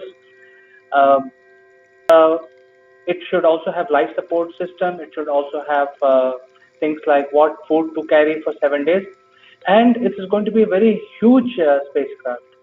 And that is why the rocket which will be firing it is also supposed to have that kind of thrust, so that it can carry the payload for the manned mission into the space. So this is very exciting. In 2022, 3 Indian citizens will travel to space, um, and also they will have the space suits which will be indigenously developed, and so on. And there are a lot of other things which will come. So I think we will hear more about this. The launch of Gaganyaan is scheduled in 2022. Moving on, the Shukrayaan. Shukrayaan, as Indians would know, that Shukra is the name of planet Venus. And as you know, Venus is the hottest place in the solar system. The surface temperature of Venus goes upwards of 500 degrees, which is very hot. Even the lead melts on the surface of Venus. Uh, Only Russian, when they were USSR, they did a lot of unmanned probe. They sent a lot of unmanned probe, and they did a lot of experiments with Venus. And whatever we know is because of the Russian probes, which were sent by the USSR in those days. And so that's why we know. From Earth we cannot see very well, because the Venus as a planet is covered in very thick carbon dioxide clouds, acidic clouds, so it's kind of obscured, and we cannot see the surface very clearly. And that is the reason, because it's all covered with cloud. The Venus is the brightest planet of all the planets. You can see it next to the moon every night. It remains along with Mars, along with Mercury, visible to naked eye for a couple of hours in the evening, just after twilight. And that is why this is also known as evening star, because it shines like very bright, very bright star, but it does not twinkle because it's a planet. So this Shukrayaan is scheduled to fly in 2023. It will carry a lot of experiment uh, devices for carrying out experiments on the planet Venus, whether humans can survive, what is the pressure on the surface, what is the what is the temperature across different layers of atmosphere, and so on. So this is going to be very, very exciting scientific experiment, and we will learn more about planet Venus after this spacecraft, which is fired in the space. And this is how it may look like. The French Space Agency is going to help us build this spacecraft and some of these components. Now the Mangalyaan. We had the most successful journey to Mars. And as you know, Mangal stands for Mars in India. And in the first attempt, we reached Mangal, and we actually carried out a lot of experiments. So in case of Mangalyaan in 2024, this second attempt by India to send another probe to planet Mars. It will carry out a lot of geological survey of Mars. It will tell us more information. Although there are a lot of rover missions planned already by NASA, so they are collecting a lot of information. But I think Mangalyaan 2 will have certain specific experiment on board, which will make it different. So not much of information available right now, but in 2024, the Mangalyaan 2 project is scheduled by NASA. And the last but not the least, the most ambitious project. It's Chandrayaan, and as you know, Chandra is moon in Indian language. So Chandrayaan is version 3 because version 2 did not succeed completely. I mean, we were able to orbit successfully around the moon.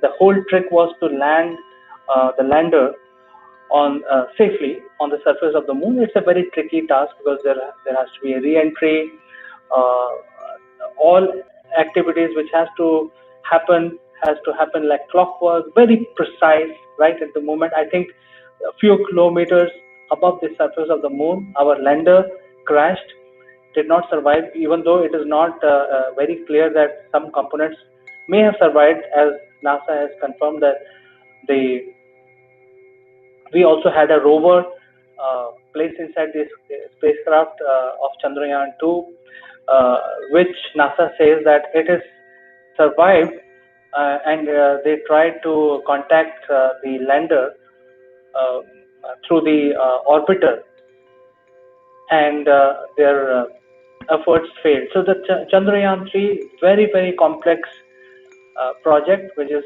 scheduled in 2024 again. It's the third attempt by India. The first was successful. We were able to orbit the moon, and we discovered ice on the dark side in one of the craters. So that gave some sort of excitement to human mankind that if there is water, we can probably go and settle and make a colony on the surface of the moon. And Chandrayaan 2 did not completely succeed, and Chandrayaan 3 is scheduled in 2024. So it's quite exciting. So many high-tech projects are coming up from ISRO, and I think this place we need to watch out starting from 2020. Almost every year there are new projects and new new milestones ISRO is trying to achieve. And 2022 we will have a manned mission to space, and 2024 we will have 3 missions, which is going to Mars, going to Moon, and also experimenting with the very powerful rockets which can take these huge spacecraft along with all the payload into space. So, dear friends, this is something which on a Saturday I thought I'll share with you. I'm quite excited to know that this year we have Aditya being launched by ISRO, and every year there is something which is being launched. There are a lot of development happening around the manned mission, which is being planned for 2022. That is again going to be very excited, and I'm very excited about the achievements of ISRO. Do write to me, and I will address your concerns and your comments. Maybe if you have any questions, we can take it up in the next video, and we can address all those questions. So I will meet you next time as usual. Until then, bye-bye.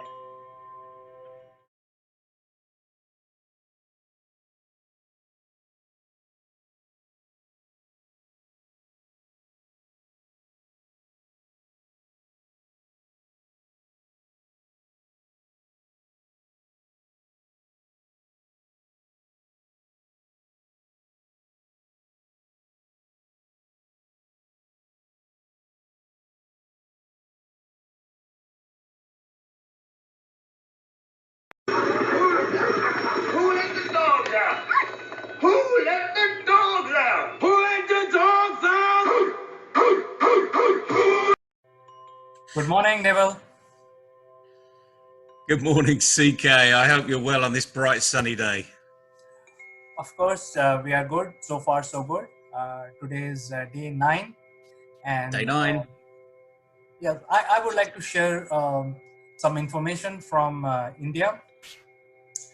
So what is happening is while the government and all the state governments and a lot of sane people, a lot of COVID warriors are working to protect us, and there are some elements which are also creating false and fake narratives. So earlier, the case used to be that the fake news and the real news used to go together in social media. People never objected to it, but I have been seeing this change now, that moment there is a fake troll which comes and creates a narrative, there are hundreds and hundreds of people which jump on that troll and ask him to shut up, or they use all kinds of language. So there is a mass movement which is coming out and trying to stop the fake news. So which is quite interesting, because the government has, because we are living in a democratic world, the government has not imposed any limitations because there is freedom, but the people themselves are coming and stopping this fake trolls. Brilliant. That, I mean, that's really music to my ears, because that's how you stop this fake news going around. Bad news is going to be everywhere, but it's differentiated between the bad news that people have orchestrated and the bad news that's real. We can deal with more if we know that it's the reality. We can deal with it a lot better because we start to believe the sources. So this is all about, where does it come from? So, and I've seen some very similar things. Someone puts a video up on a WhatsApp group or a chat group, and someone says, what's the source for this? What's the validation? And sometimes people will give the validation, and other times they take it down because there is no validation, and it's quite clear with some things, it's been orchestrated, even with the cleverest video artists out there. You can see that that it's not real. So it's really good news that people in your country are stamping it down. I've seen people really stamp it down, use very interesting language to these people. But what is all this? Okay, what are we dealing with here? We're actually dealing with information that's coming to us. We're moving it through our ears, using these things. We're listening, we're thinking. And the people that are responding there are giving feedback, which is brilliant, because actually the world doesn't give much feedback. We just sit there and take it. And as business owners, we sit there and take it too. And we don't actually talk to our teams, to the people that work with us or for us or above us, and we don't generate that communication link where feedback, however bad the news is or however good the news is, it's just feedback. And as Ken Blanchard says, feedback is the breakfast of champions. Let's just think about what that really means. It's breakfast. When do you have breakfast? What part of the day do you have breakfast? Well, it's usually in the morning. Exactly, it's usually in the morning.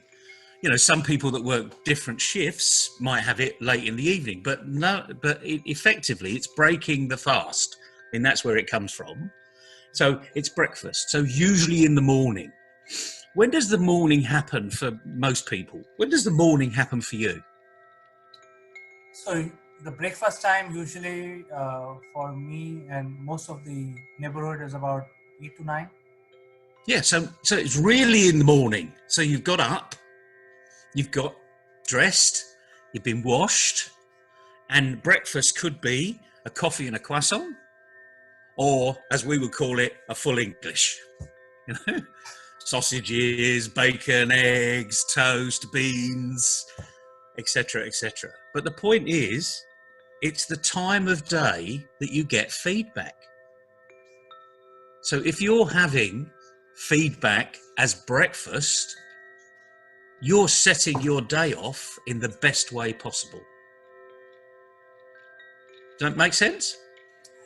Yes, I think the way you put it, I think especially when you talk about feedback, I think we also sit together as a family during breakfast and we talk to each other, and we get to know, because the mind is fresh, we get to know many things, what is going on with each individual in the family, which is sort of a feedback, I guess. It is sort of a feedback, like anything's feedback. I look at the sun, the sun's shining and smiling at me. That's feedback. So if we start, feedback for some reason has this hook of criticism. So throw the hook away. It's feedback. We're having a conversation. I'm sharing something with you, you're sharing something with me. And if we get the right relationship going, just as a family at breakfast, we can all go and feel happy about it. Because we know what we're all doing, we're getting on with life, we're enjoying ourselves. And guess what? When we come back in the evening and the family get together again, there's more feedback.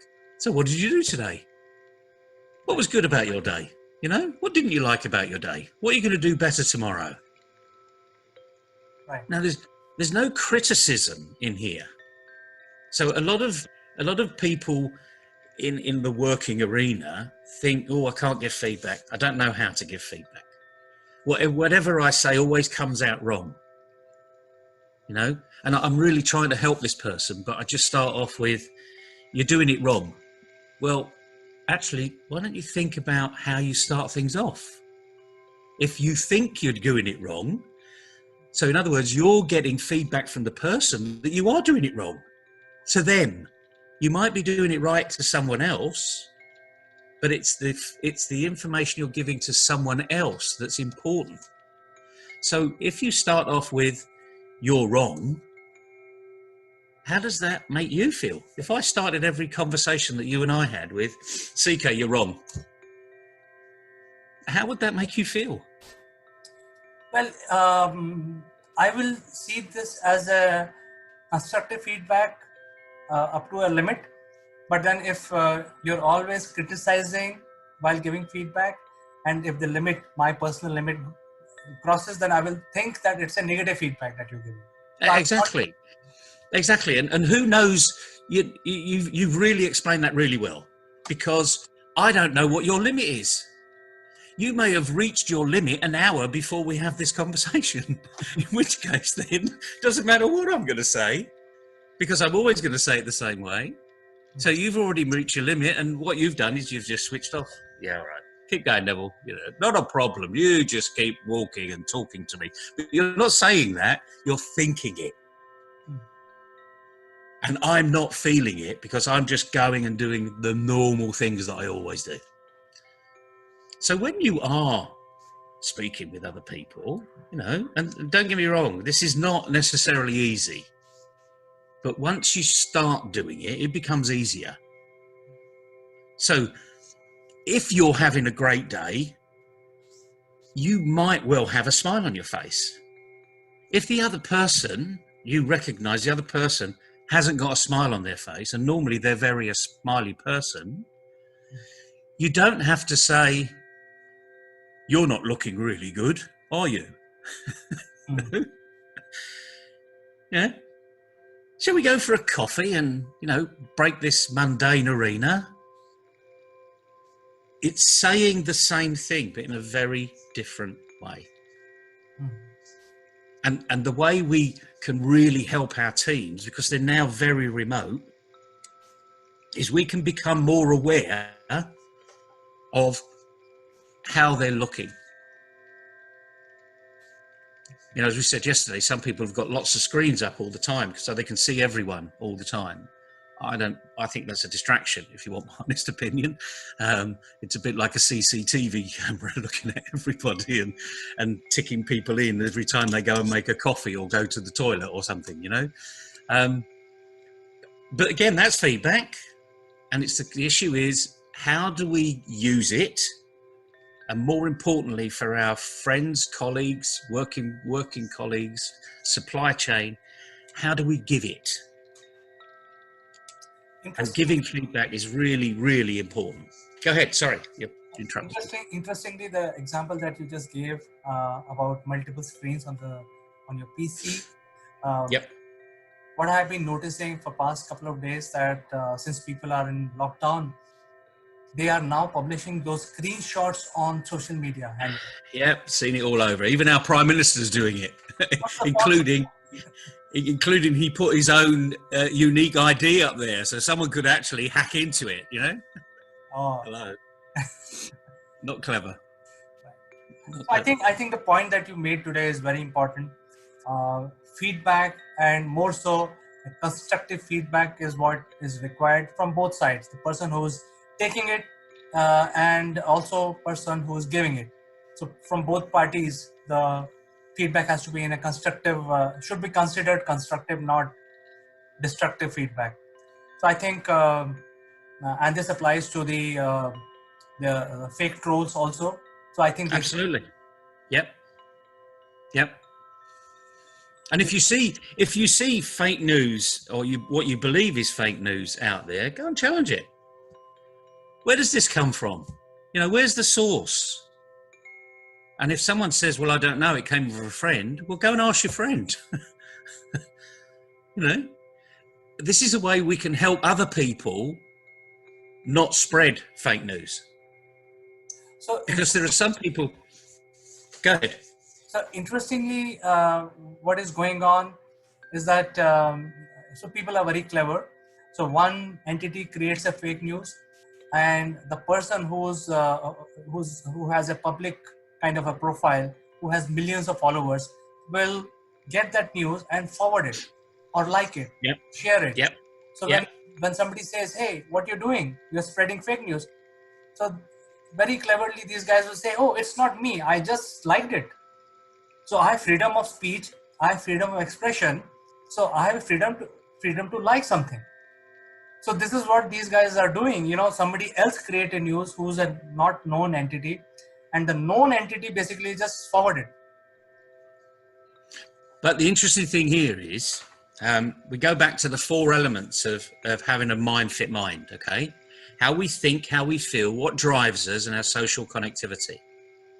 If that person is liking it for no other reason than they just like it, are they thinking? What is it telling us about that person? Maybe it's telling us nothing, that person isn't thinking, and they're just using their influence power just to, you know, build up more of a connection. So, for instance, when I see something comical, I'll like it. You know, if people look at something and I've liked it, and they think, well, that's not very comical, in fact, that's quite insulting, does that mean that I'm being insulting? Well, no, I didn't want to insult you, but I found it funny. I was in the mood to find it funny. If I'd have looked at it now, maybe I thought I would think otherwise. But in the moment, I found it funny. I may have just seen a comedian on the stage and this just reinforced it. I found it funny, you know. This is where, if we could prejudge people really quickly here. And the whole point is, you can't judge people by a tweet. So that's the whole point. An opening. That is the whole point, Neville. As a person who can influence masses, you have to be responsible. In fact, going back to the first information that you gave us, yeah, you are responsible what kind of feedback you're sending to people. Yep, you're absolutely right, and you know, and we should all be conscious of it, but we're not conscious of it all the time, you know. And I'm just as guilty as anybody else, you know, because social media is there for one moment and gone for the next. Things that happen instantaneously. Should we be more careful? Well, life's too short in some respects, and you should probably be more careful with certain things than others. But this is judgment. This is your personal judgment. So, you know, the moral of the day is feedback. Don't be worried about it. You know, use it so that everyone grows. Feedback is the breakfast of champions. Not dinner, not lunch, not afternoon tea. Right. It's the breakfast. Start on the right foot, and the rest of the day really goes fast, and you'll enjoy it. Fantastic, Neville. I think it's a good advice. I think most of the viewers should start following it. They should feel responsible and also give feedback. And whatever, you know, going on with the life, they should continue giving feedback. Absolutely. That's how we grow. Right. So thank you very much. Have a successful day today. Be safe, Neville. Be safe. Everyone be safe. And say thank you to our Corona warriors, which I think is a brilliant term. Brilliant, brilliant term. Yes, thank you so much. In fact, the people who are uh, going out in this situation, they are not compelled to go out. They're doing it willingly. So I think that is why we call them Corona warriors. Absolutely. All See you right. tomorrow. See you Day tomorrow. 10. Same time. Bye-bye.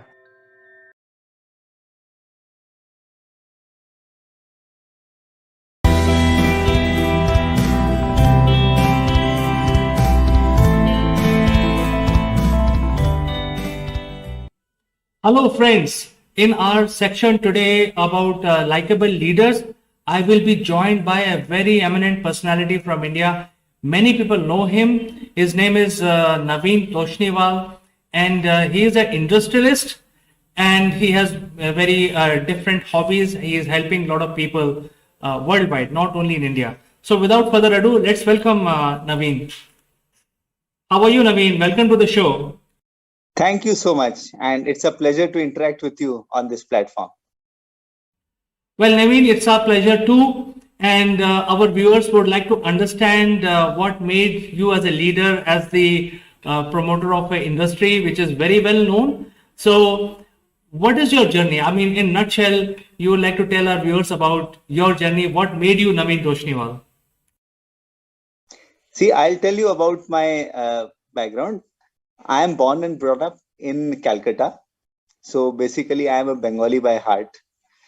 I did my education in St. Xavier's School, and thereafter I did my engineering in a well-known institute, Jadavpur University. Thereafter, I joined my family business. We are into manufacturing of industrial and instrumentation cables. So it is all related to industry. And we have been in this field in instrumentation sector for many decades now. In fact, instrumentation had been our prime business from the generation of my grandfathers. And Toshniwal Cables, our firm, was started by my father. And thereafter, in due course, I started handling the business as well. Well, I think we always love people who are associated with the technology, and this technical world is very soothing to the ears. However, you belong to a industrial family. You have seen so many changes in the industry, and you have also learned from your father as well before you took over this industry altogether. What is your learning from last 2 decades about the changes that has happened in the way we do business? Would you like to throw some light from your point of view, Naveen? See, definitely there has been a vast difference in the way industries and businesses are operating. 20 years back, as you are saying, 2 decades back, there was no internet. Maybe not 20 years back, 30 years back, there was no internet. Everything used to be door-to-door marketing. My father used to teach me that you go to so-and-so customer, take samples, give presentations, try to generate inquiries, try to get some orders. If we get 10 inquiries, obviously not all of them will mature into orders. We have to put efforts. Only then 2 to 3 will finally mature into orders. So that was the time when we used to go door to door and visit clients and promote ourselves and get inquiries through a physical post by couriers. And we used to submit quotations on a letterhead with a typewriter, and we used to courier them, or later on the fax came. Now things are totally different. Now we are all on internet. Everything is online, instant. Mostly all the deals are finalized on email, phone, and now, of course, lately in the last 2 3 years, video conferencing has become so important, so vital. In fact, we have also diversified into exporting our products. And believe me, I have not visited a single country for marketing. I have traveled abroad for holidays, but for business, it has always been through email, through video calls, and through internet. That's how we operate these days. So what you are saying is absolutely right. There is a vast change in the way of doing business in the last 2 to 3 decades. Very well said, Naveen. In fact, there has been so much change. In fact, every 3 to 4 years, there are drastic changes to the industry. How these changes help shape your personal journey as a leader? Would you like to share some thoughts on that? See, actually, it's you have to adapt to the changing environment. And earlier, the system of working was different. Now, the system of working is totally different. If you don't adjust to the environments, obviously you will tend to lose the business. I still remember we used to operate through some dealers in some different states. Slowly, when emails started coming in, some of the dealers they switched over to emailing, but some dealers they stuck to their old methods of correspondence by physical communication. So finally, we had no option but to write off those dealers, because if we don't change with times, we cannot progress. So it was very essential to be updated with the technologies and move with the times. Yes, Naveen. In fact, I fully agree. In fact, I second you on this one because we need to be very, very advanced with the changes which are happening current with our society, with our network, etc. Would you like to talk about some major accomplishment which you feel are very close to your heart? That could be winning a business, achieving new heights, opening up of a new office, new factory, new plant, anything that you feel is very, very close to your heart as an accomplishment. Even on the personal front, if you want to share, you're more than welcome, and we are eager to hear from you. See, what we make in our factory is specialized cables, and we have always concentrated on development and R&D. I still remember that was sometime in 1989. BHEL had a very special requirement. They used to import some particular special type of product from, I think, Switzerland. So they invited me to come and try to develop this item. So our team made some efforts. We took their counter samples and tried to develop it in-house. And we had to do a lot of efforts. We made samples and sent it to them. Then finally, they gave a small trial order of just 500 meters. That was successfully executed. Then we got the next order of 1,000 meters, then the next order of 5,000 meters, the next order of 30 kilometers. And you will not believe the last order which we executed was 147 kilometers single order of the same product. So it was all because of the R&D and efforts which we had made to try to move with the times and develop something which was not till then available in India. Well, I think you have met so many different types of leaders across your rich and vast career, and also must have actually built teams to run your business. What do you think is an essential factor for success? Required today for budding CEOs or even budding professionals. What is your advice, Naveen? I think the most important, as you rightly said, is teamwork. If there is a success in the organization, the credit goes to the entire team, not to a particular individual. And if there is a failure, then also the discredit will go to the entire team. So what is most important is the teamwork.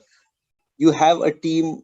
Some people are there in your purchase department, some are there in marketing, some are there in quality control, in administration. So they all, and of course there are people on the workshop floor also, people who are operating the machines. So it is the coordination between all of them, and uh, maintenance of proper quality of the product which you are making. It is very essential to maintain your standing in the market in the long run. Well, I think I fully agree with you because the reputation is everything, and you have to maintain the reputation by making the right processes. And as we were discussing about the changes in the industry. Now let's discuss from here, from this point onwards. where do you see the industry heading to? Are there going to be drastic changes in the way we do business? See, industry had got a very major setback during the corona time, especially in 2020 when all the industries were forced to be closed. That was a very big setback because there is no work from home for industries. It is there only for IT sector. So we got a setback. Everyone got a setback, and which will take probably many years to recover back because that setback was very devastating. But anyway, we have to learn with the times and we have to learn how to survive. So during that time, we learned how to control the expenses, how to operate with bare minimum expenses when there was no turnover, not a single billing for, I think, probably 3 months, because from March 22nd or 23rd, we were all totally closed for 3 months at a stretch. So that was a time for learning. And that's, that was the time I started developing my interest in graphotherapy and similar, offbeat items. Well, in the graphotherapy arena, you're very well known, Naveen. In fact, your articles I have read in the newspaper. In fact, you have been covered by multiple medias, not only in India but across the world. But I think it is also important for us to know how, for example, we're talking about the electric vehicles now. We're talking about e-schools or virtual offices. Do you see these concepts taking over or being accepted by the industries which do not, like you said, the industry is not work from home? So do you think that this kind of scenario will help the industries, at least to some extent, to get some certain things offshored or offline in an offline manner? No, I didn't get your question properly. Can you just repeat once? Well, I was talking about the work from home scenario, which is not practical for industry, but then there are new concepts which are coming up, like electric vehicles, the e-schools, where the students need not go to the schools, they can get the virtual school delivered through an application right in their homes. Similarly, there is a virtual office, concept of virtual office, where there is no need to go to a brick and mortar office. You can actually enjoy the official environment. You can have a cup of coffee, you can have breakout meeting rooms, and you can have a leisure smoking break, things like that, which are now being, thought about. And because there's a lot of cost saving, you don't need to open your multiple offices, multiple branch. So do you think these kind of applications or doing things in this decade will help the industries which do not have luxury of working from home? Yes, definitely. You are absolutely right. Because if you cut down on the cost, cutting down of cost indirectly implies increasing your profitability. Even we'll give our example. We had an administrative office also, which we closed down. Now we have administrative office in our residence in the basement. So we are saving on the rent on the offices.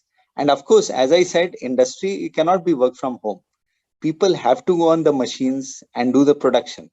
Otherwise, how can we actually manufacture and then deliver our products?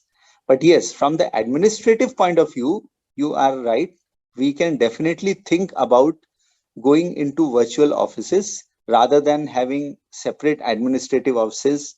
Then we are saving so much on the traveling, and then we are probably indirectly helping the environment also by reducing the pollution by not traveling in our cars to our office and back. And also saving a lot of time which you can use in a much more productive manner, either with family or in your work, so you have more time because Yes. Right. So, Naveen, in fact, there was one question which I kept it for the last, and that is that these new trends which are now emerging, which is working from home and shifting all the table work to home. For example, there are even accountants are hosted nowadays. You can actually hire services of a hosted CFO. So, In such a scenario, you have been running a very successful industry, but do you think diversifying into these areas which are now emerging and very profitable for the decade to come, at least for this decade? Yes, definitely. We diversification is one of the most essential features of any business. Like for example, we are not only making a particular variety of instrumentation cables, we go on diversifying. We try to understand the applications of clients, and then we try to suggest and develop new varieties and new products for them, which will probably run for longer and maybe more cost economical.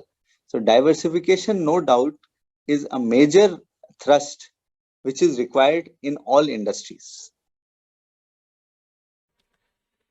Naveen, it was a pleasure talking to you today. In fact, this 15 to 20 minutes is not sufficient to know you, but you are a very well-known leader, and a lot of people know you. I think it was our pleasure to talk to you today and bringing some of these leadership aspects to some of the viewers. It was a great learning hearing you. So thank you so much for joining us today. And my pleasure too. It was really a pleasure interacting with you.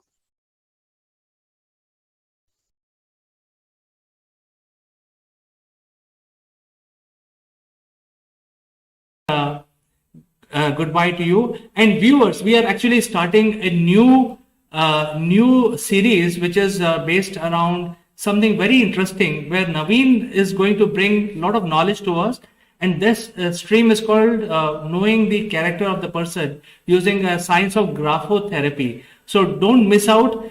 From next Monday onwards, we are going to bring out new episode every week.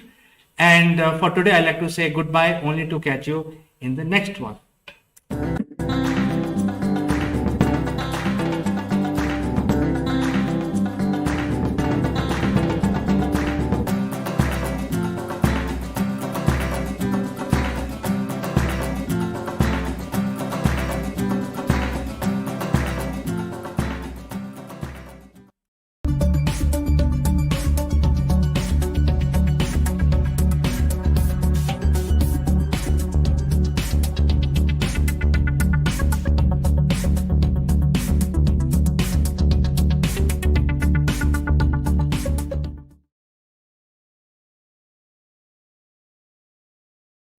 Hello, welcome to Akulmek Live. I am Kanchan Verma, and today in this episode we have a very special guest.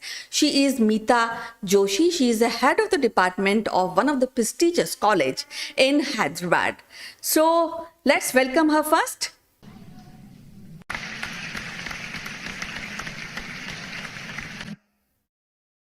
Welcome to the show, Meeta ji. How are you doing today?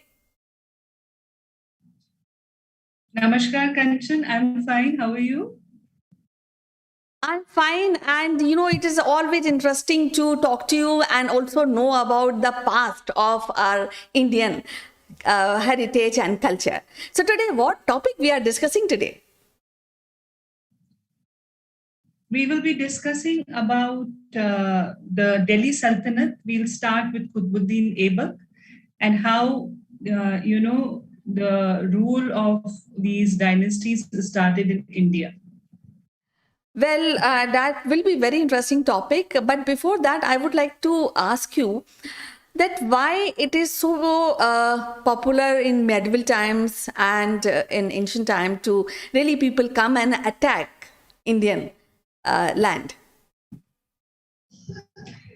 The basic reason of invasions which happened in our country was because our country was so prosperous at that time, and all the travelers who came to India, whether they came just as a tourist or they came to do some trade and commerce, they were mesmerized by the prosperity, by the beauty of our country. And when they went back, they told stories about it. And so it allured the foreign people. And that's why so many invasions happened in the past. If we see this Mahmud of Ghazni, then Temur Lang, and these Muhammad Ghori. So continuous these invasions happened only and only to plunder India's wealth.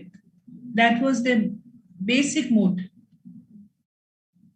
Well, definitely, India is a much sought place, and people dream to come even today. So now, when we are talking about Qutbuddin Aibak, so why it is for him it was essential to really establish Delhi Sultanate? See, when Muhammad Ghori came to India and he invaded India, that time when he went back to Ghor, he left Qutbuddin Aibak as a general of these Indian territories. And Qutbuddin Aibak, as a very, very sincere slave, he was doing his duties very, very sincerely. And when in 1206 AD Muhammad Ghori passed away, then he had a war of succession with Yildiz and he declared himself independent. And then he founded this dynasty, which is also known as slave dynasty or Mamluk dynasty.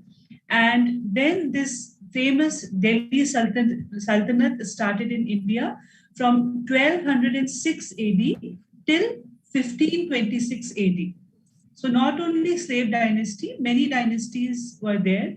There was Khilji dynasty, there was Sayyid dynasty, there were Tughlaqs, there were Lodhis. So all these five dynasties, they comprise of Delhi Sultanate. And why it is known as Delhi Sultanate? Because Delhi and Agra were their main seats.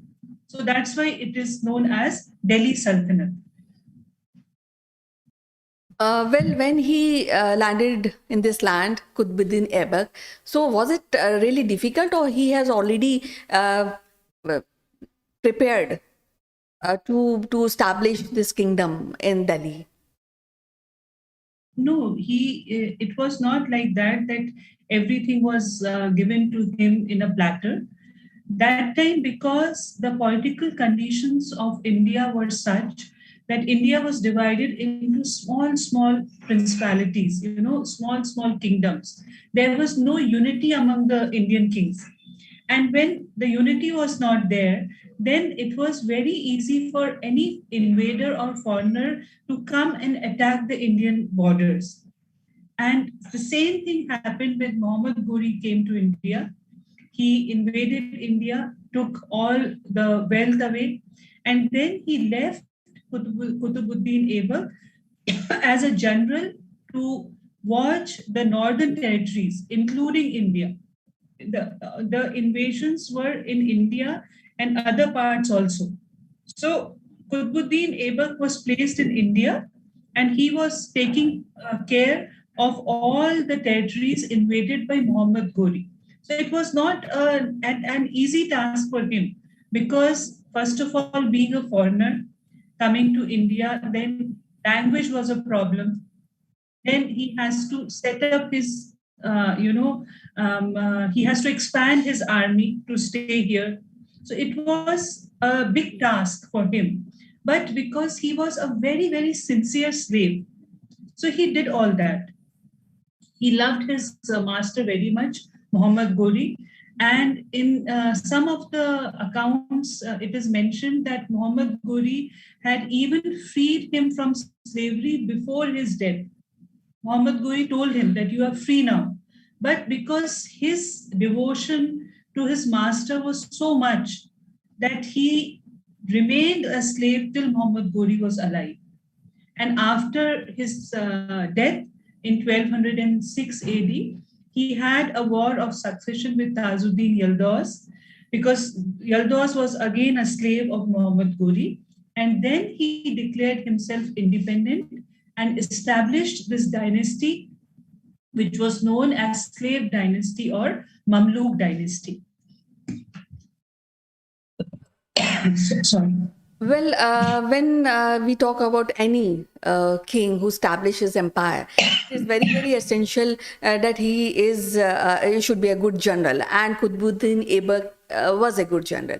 But what about as a king when he is establishing a empire, slave and dynasty? What are those points which were taken care, and that makes him more rememberable emperor of India? See, Kanchan, his rule was only for 4 years, from 1206 till 1210 AD. Unfortunately, he passed away in 1210 AD while playing a game of polo. He fell from his horse and there was a head injury and he died. But in those 4 years, it was not an easy thing for him because setting up the kingdom, making the administrative guidelines, convincing the principalities and the kings, princes to come under his suzerainty. There was a lot of diplomatic things involved. And then he has to secure his kingdom, plus he has to expand his kingdom. So wars, battles were going on simultaneously, administrative work was going on parallelly, and in 4 years, from 1206 AD till 1210 AD, he made sure that the dynasty establishes itself in India. So he did the groundwork, but the others, they ate the fruit, because for two others, like to his successors, everything was ready. They just had to come and rule. But the groundwork was done by Qutbuddin Aibak. Well, definitely it was very difficult, must have been very difficult task for Qutbuddin Aibak, that too in a foreign land. I also heard that he was a very honest and very soft-hearted emperor, because every time he has to give lot of alms to people who needed, and in this way I think he has earned the goodwill of the people where he wanted to establish this empire. So, what are those finer achievements? Though the time is limited when you're talking, he already ruled only 4 years. But what are the achievements which he established and which still we remember? See, the first immediate challenge for Qutbuddin Aibak at the time was to establish his roots in India. And in one of the accounts, written accounts, which is known as Tazul Masir, written by Hassan Nizami. Okay, Hassan Nizami writes that because of his sincerity towards Muhammad Gori, Muhammad Gori also loved him equally, Qutbuddin Aibak, and he provided him all the resources what he wanted to expand himself in India, whether it was army, whether it was artillery, everything was provided to Qutbuddin Aibak by Muhammad Gori. And in this process, see, he had to meet many people, the Indian people. He had to convince them to accept their rule because they were foreigners. See, this is, I don't know, I should say it India's fate, or it was unfortunate for India. But if you see, Kanchan, starting from 1206 AD till 1526 AD was Delhi Sultanate. From 1526 AD till 1707 was the Mughal Empire. And then after that was the British rule, which ended for almost 200 or 250 odd years. So this was an irony that Indians had to live under a foreign rule for such a long period of time, And see, if you see Delhi Sultanate, all the rulers were the followers of Islam. Mughal Empire, all the followers were emperors were the followers of Islam. Britishers were obviously Christians. So in this, in this entire journey, India lost a lot. Our heritage was affected, the literature, it was affected, and but one thing is there, that Delhi Sultanate people and Mughal Empire people never harmed India that way as the British people did, because British people just, exhausted all the resources of India to get benefited. But these people, whether they were Delhi Sultanate or Mughals, they thought that India was their land. So they adopted, Indian customs, because there were matrimonial alliances to have peace in the territories. So, for example, many Mughal emperors had Hindu wives, like Akbar had Jodha Bhai. Okay, and even in Delhi Sultanate, we find this account that Alauddin Khilji was allured by the beauty of Rani Padmini. One movie also came, that Padmavat. So, see, all these things are there.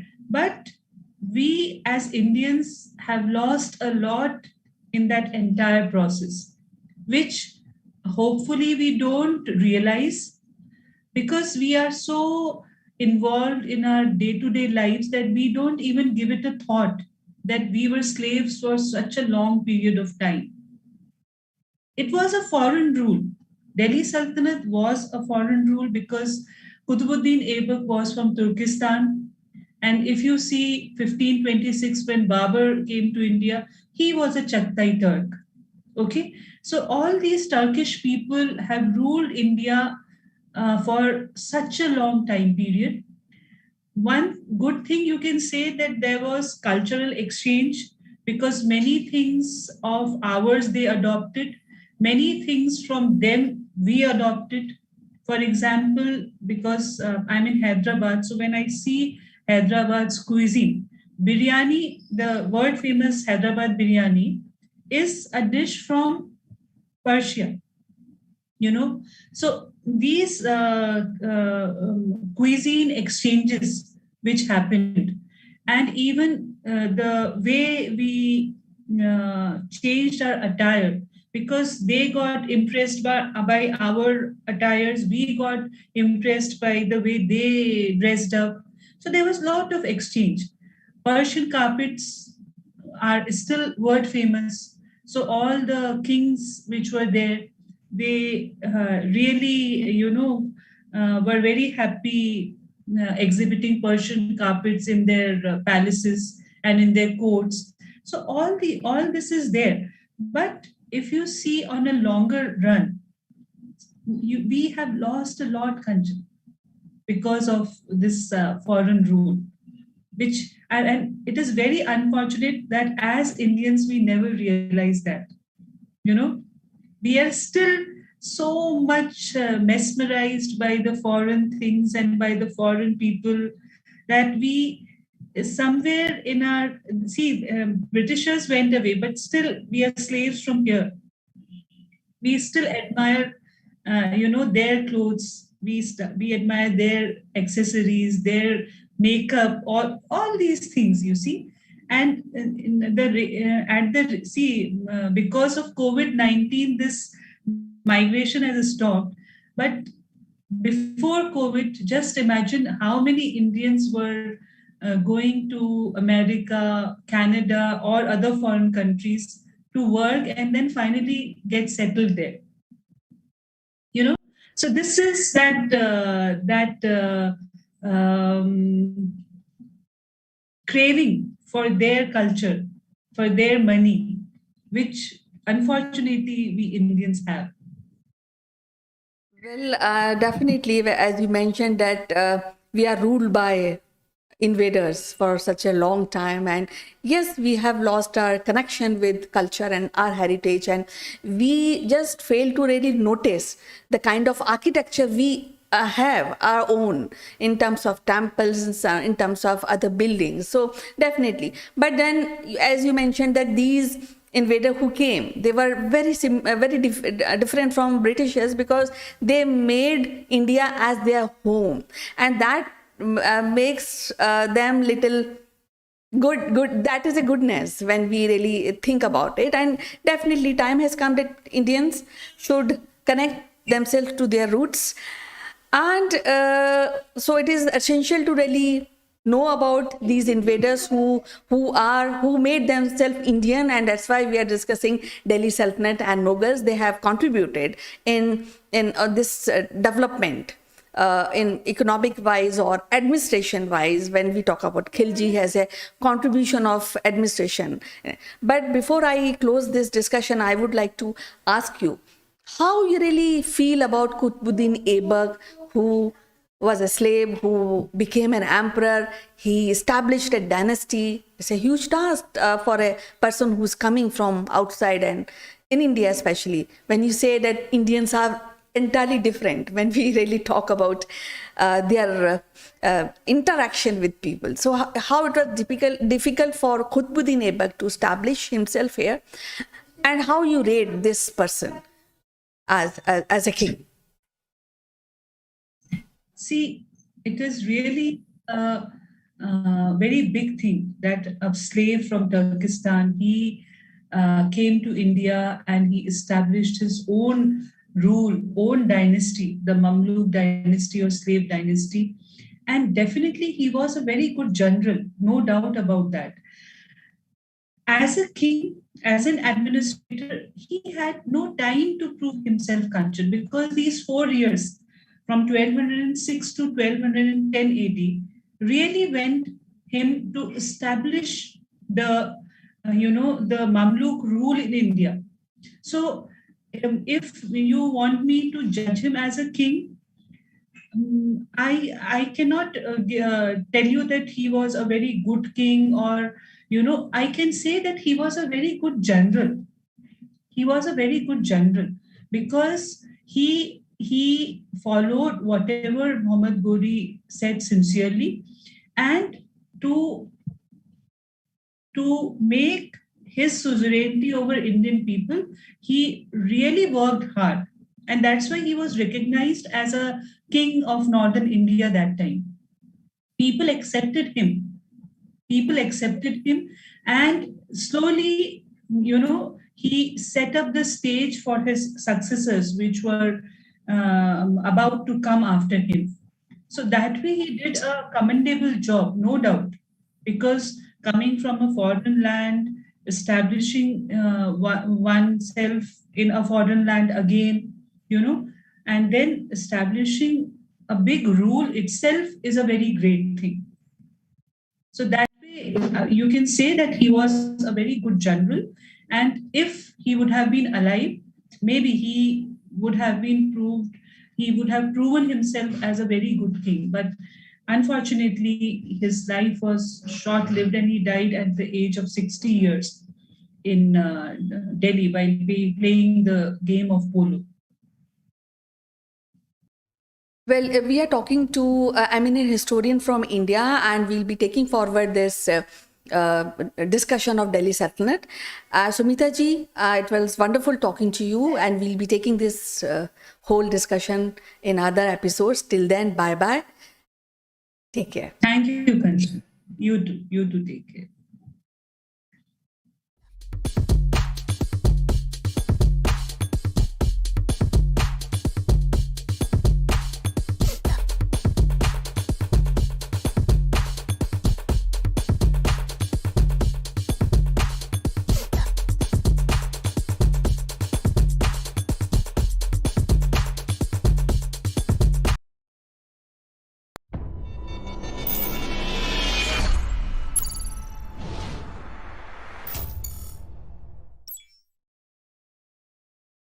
Hello friends, welcome to Akulmak Live. I am Chandrakant.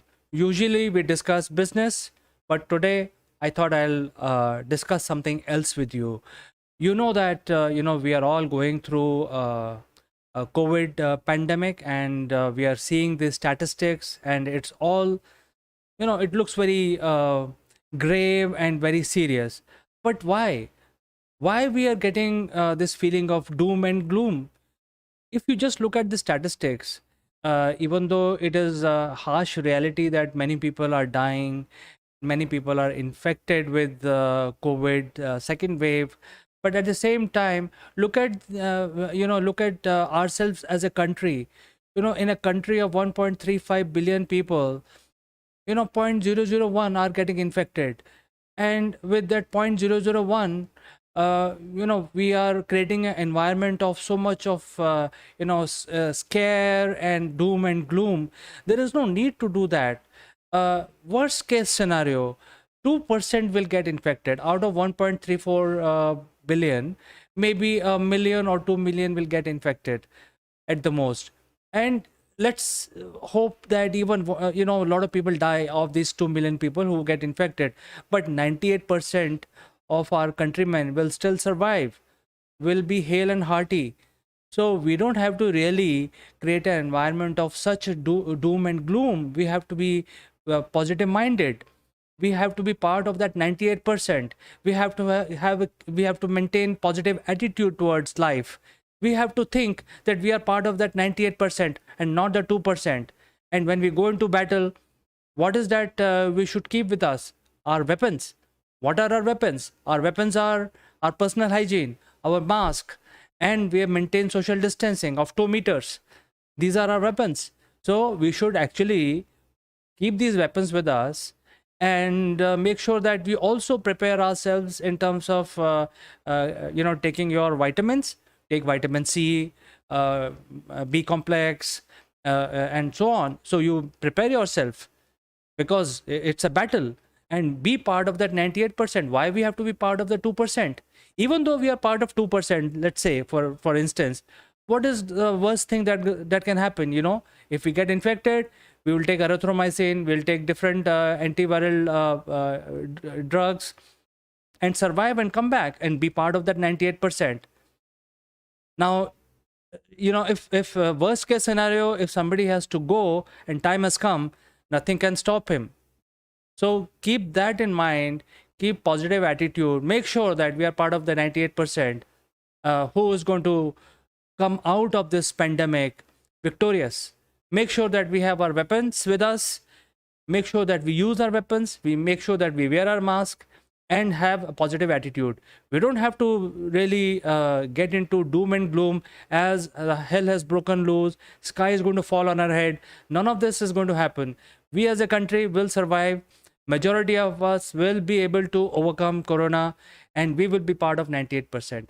So I thought I'll bring this message to you, but I'll say goodbye today, only to catch you tomorrow.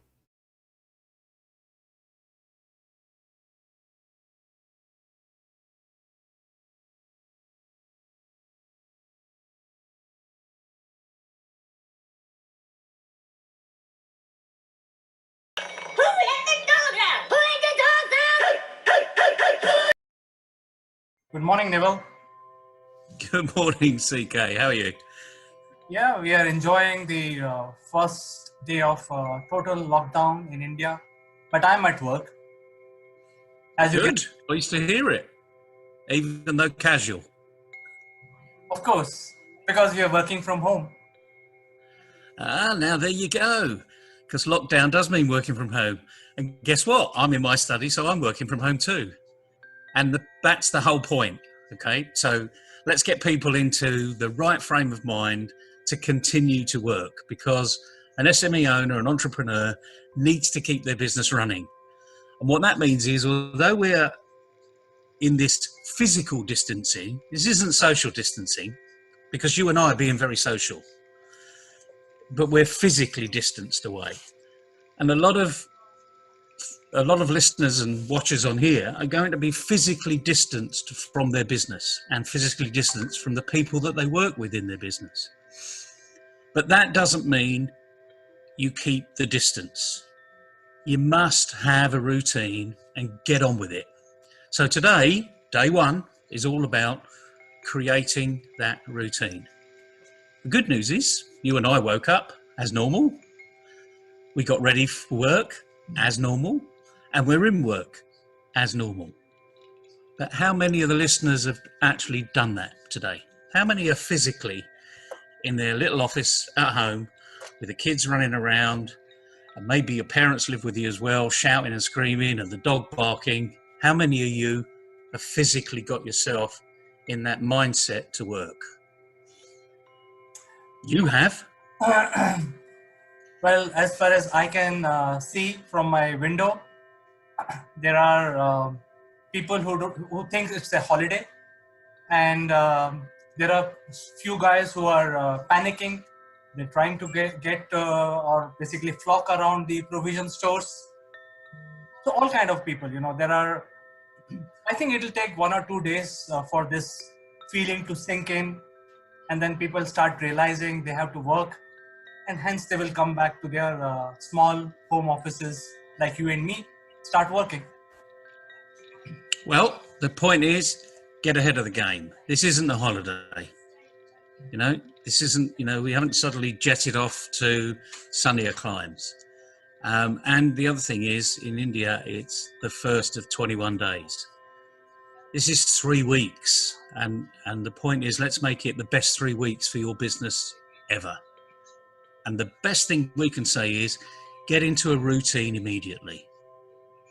If you wake up in the morning and you get dressed and you do, your physical things, have a shower, get yourself clean, etc., do it.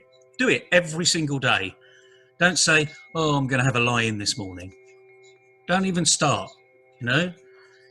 The government have given you the time off. You haven't given yourself the time off. The weekend's coming. That's time off. But today's Wednesday. So let's use this as a driving opportunity to get your business in the shape that other people are not going to be, because they're going to take it as a holiday. So let's be smart.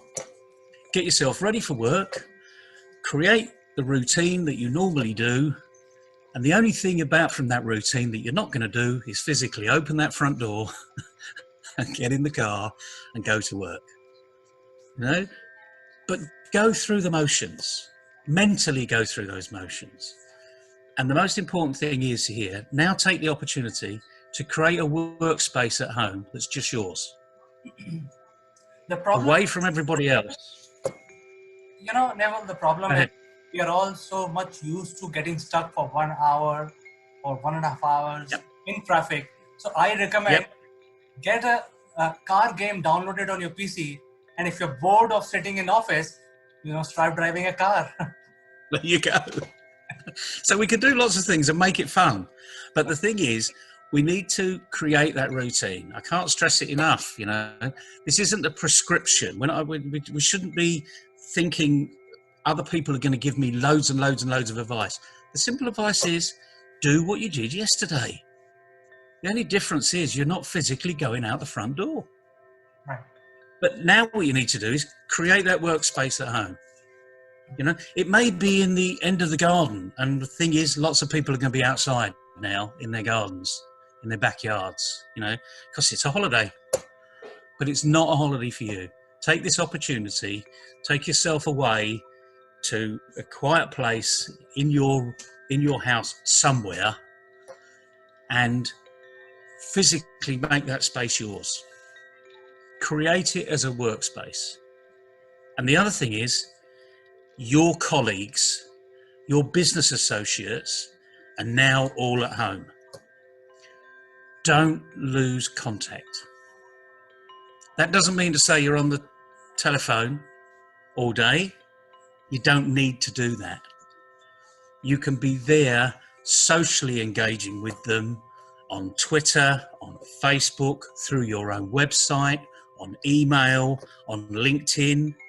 You can create all of this stuff that you've put off.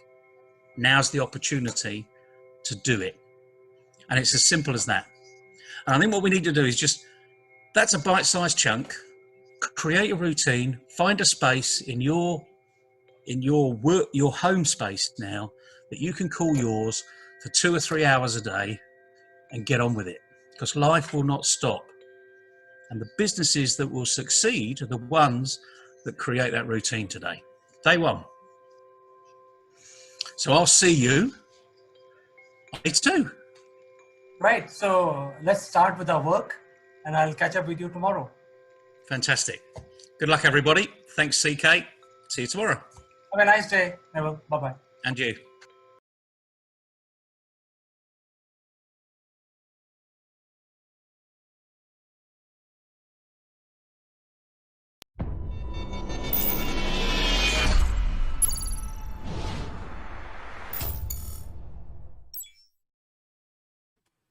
Hello friends, welcome to Akulmek Live. I'm Kanchan Verma.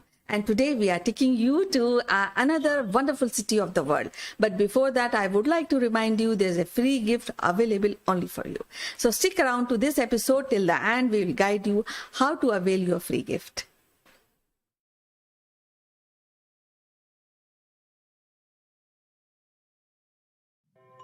Welcome to the show, friends. I will be taking you again to a wonderful city today. And we have a special guest today, Mr. Sitesh Srivastav, who will be taking us to a wonderful city. And a hint for you, it is a city of mosque. And lately it has also been popular as a city of library. So welcome to the show, Sitesh. How are you doing today?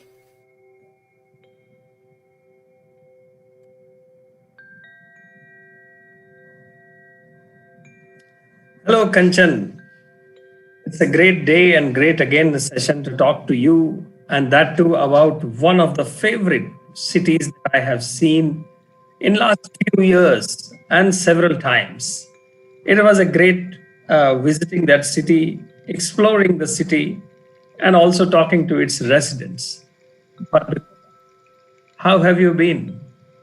I'm wonderful and I'm so excited to really visit this city with you. So which city we are going today? Well, this is a jewel in the Persian Gulf, and this city is Doha city, and Doha is the capital of Qatar, and one of the most rich cities in the world, probably most rich country in the world, Qatar's capital, and it has got a very interesting part in the Gulf region, and that's what I would like to talk about. Yeah, I have heard, I've read that Doha is quite a young city because it was founded around 1821. And since then, it has become very popular worldwide destination for people to visit because it is a modern city with lot of ancient rituals and traditions. So tell us about this city. Well, Kanchan, Persian Gulf has been a very, very important landscape in the Gulf region. And Persian Gulf connects the mainland of Saudi Arabia and Qatar from the Arabian Sea. And it is a very important port in the world. But up to 1971, the Persian Gulf was not really accessible via big ships because it was not deep enough for the big ships to enter into the bay. And therefore, only small pearling boats were found and small boats. But later in 1971, the first deep water port was built. And in 1971 also marks the Qatar's independence from the British protectorate. So yeah, so you can say Qatar and our neighbor Bangladesh, they are of the same age. But Qatar's journey and Qatar's journey is actually Doha's journey. It is something remarkable with one island nation. I believe it is around 11,500 square kilometers of the whole Qatar country. And its presence and its eminence and its dominance in the Gulf politics and the world politics is something which is commendable. And India also has a great relationship with them since 1971.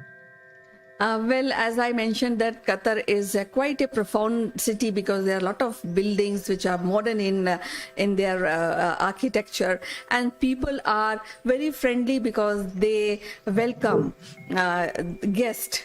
And they really become happy when they really feel and then see tourists coming to their city. So what is that special thing about this Doha city which is in Qatar?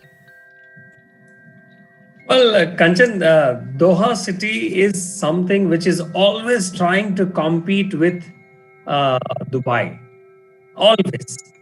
And if people who have seen Dubai, they can always find parallels in the Dubai as well. But for me, Doha city was more about the cultural assimilation, the historical amalgamation of that small place in the Persian Gulf where from many centuries there were a mix of cultures coming in and trying to do trade. And I said that it was pearl boats were found across the Persian Gulf and the fishing. So before around 1950s, 50s, 60s, Qatar was mostly about the pearling boats and the fishing. But then somewhere in 60s around the oil was found and the life was changed. And also the way the Qatari nationals have made themselves indispensable in this world. As you can see in the background, my image, this is just a glimpse of one part of the city from the Cornish Street, and this is one of the remarkable streets in Doha city, from where at one place in the Cornish road, Cornish Street, one can see the wealth that Doha is today. And interestingly, it is said that it is one of the most richest cities in the world. There are no poor in this world, in that city, and GDP is enviable to any big city of any great city of the world. The size could be as around the New Jersey. The whole Qatar is around New Jersey size. So, but it is an Islamic country. It is an Islamic country, and it has a rich Islamic tradition. Most of the country is governed by the interpretation of the Sharia laws, and therefore it is important for any visitor or a foreigner to understand and respect the culture and the rules of having the civil life over there. And it is a place for malls, for sports, for camel rides, for desert adventures, and great nightlife, and of course, lots and lots of Ferraris and BMWs, Kanchan. Well, great, and I'm really tempted to go to this modern city. But at this point of time, I would like to ask you: is it safe for a single woman to travel to Doha and stay there as a tourist and enjoy the city and city food, visit places? Kanchan, Doha is supposed to be the safest place in the Gulf region to travel around, even for single women. And you can find countless of single women traveling, especially who are on the transit, or in popular terms, it is also called layover. While they are traveling on Qatar Airways, they take their time out of 8 hours, 10 hours, 12 hours for the layover at Qatar.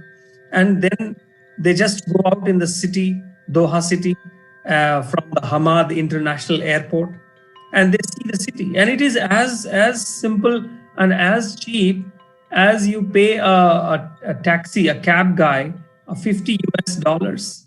Or there are metro, Doha Metro. One can just hop onto the metro, and another 4 to 5 hours between a layover, they can actually see the jewels of this city. And therefore it is absolutely safe. Even from the petty crime perspective, it is very safe. Well, what happens in India, we believe in freedom, and to the extent that sometimes we really feel what to say and what not to say in the press, especially when you see people and they are saying some bad comments which can hurt other people.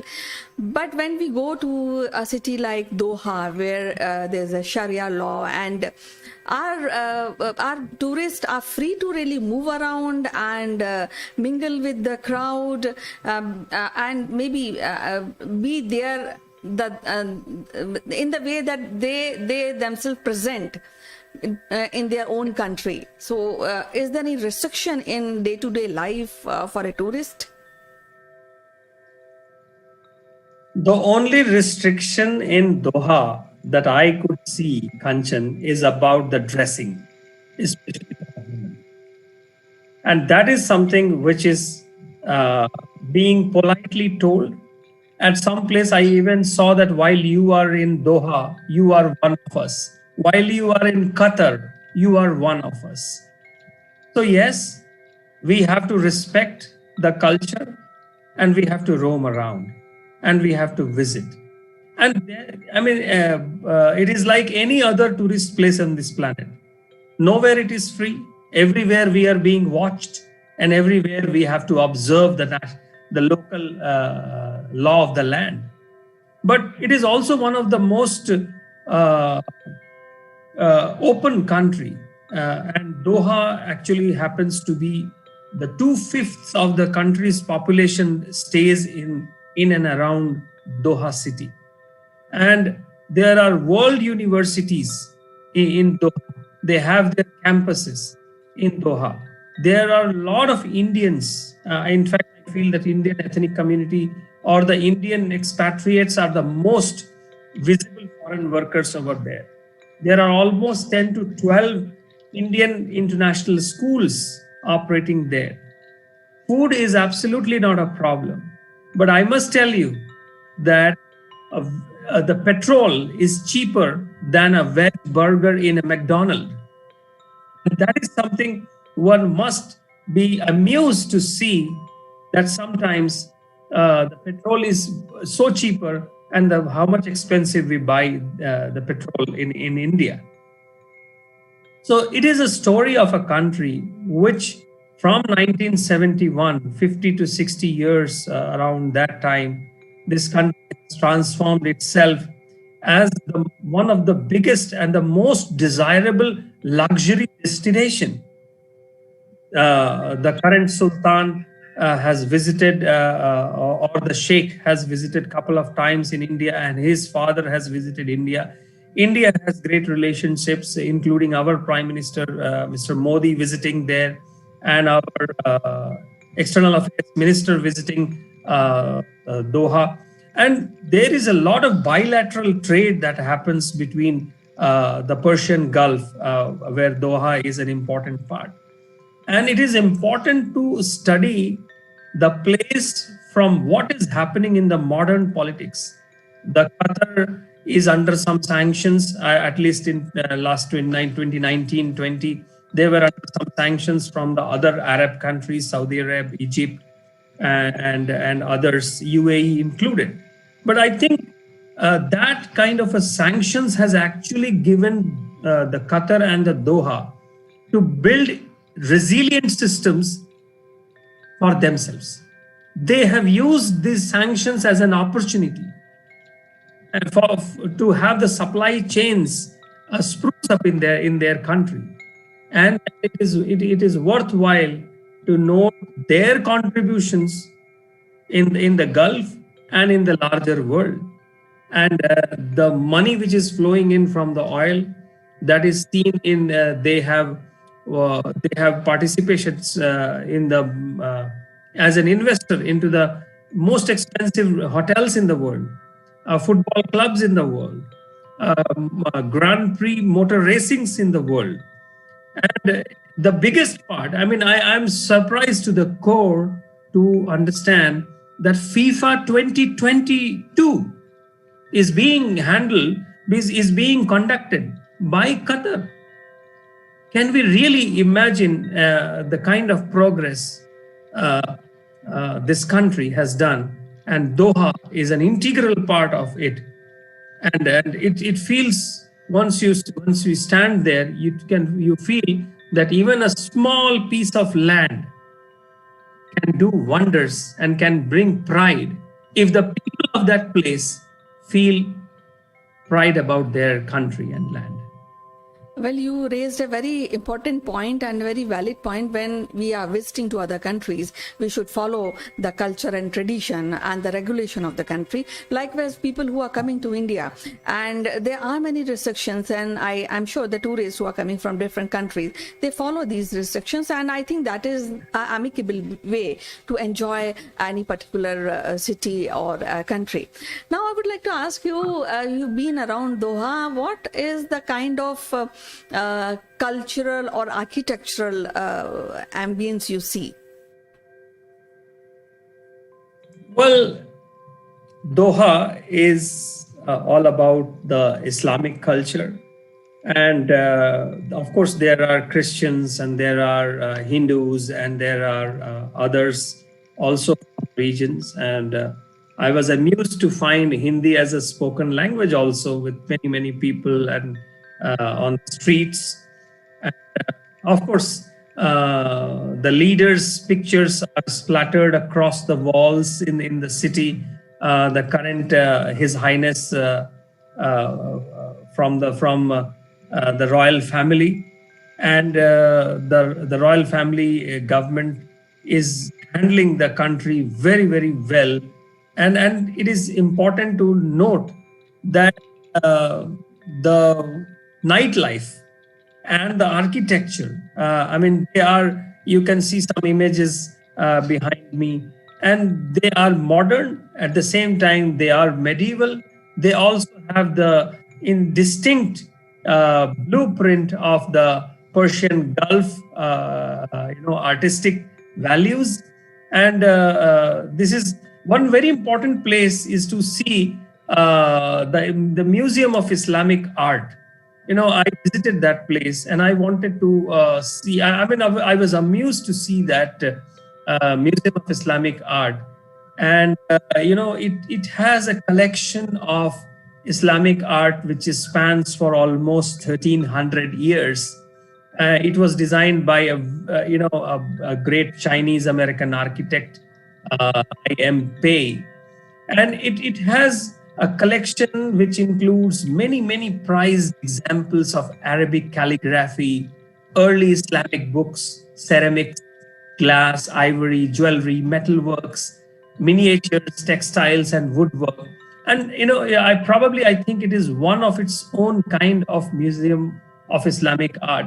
The another thing that I want to mention is the Arab Museum of Modern Art, and this is also it has oldest pieces in collection as early as 1840s. Several decades it has been basically the patrons have been Sheikh Hassan bin Muhammad bin Ali Al Thani, the head of the Thani family, who basically are the patrons of this. And the architecture is full of Islamic architectural, and it doesn't feel very alien, because a lot of Islamic architecture is also seen in India because of the Mughals and the sultans before them. So it doesn't feel alien. Yes, the country is very hot during the daytime. In the summers, it can reach up to 50 Celsius, 50 degrees Celsius. But also in the winters, it goes up to 10 degrees of Celsius as well. So it is one of a very, very desirous destination, Kanchan, in the Gulf. Somebody who's traveling for Doha, what is the maximum time he required to really visit all the attraction of the city, and what is the cuisine, and with the focus of vegetarian food? Can you just guide us? Well, Kanchan, food-wise, as I said in this video itself, getting a vegetarian McDonald's burger is expensive than getting a petrol.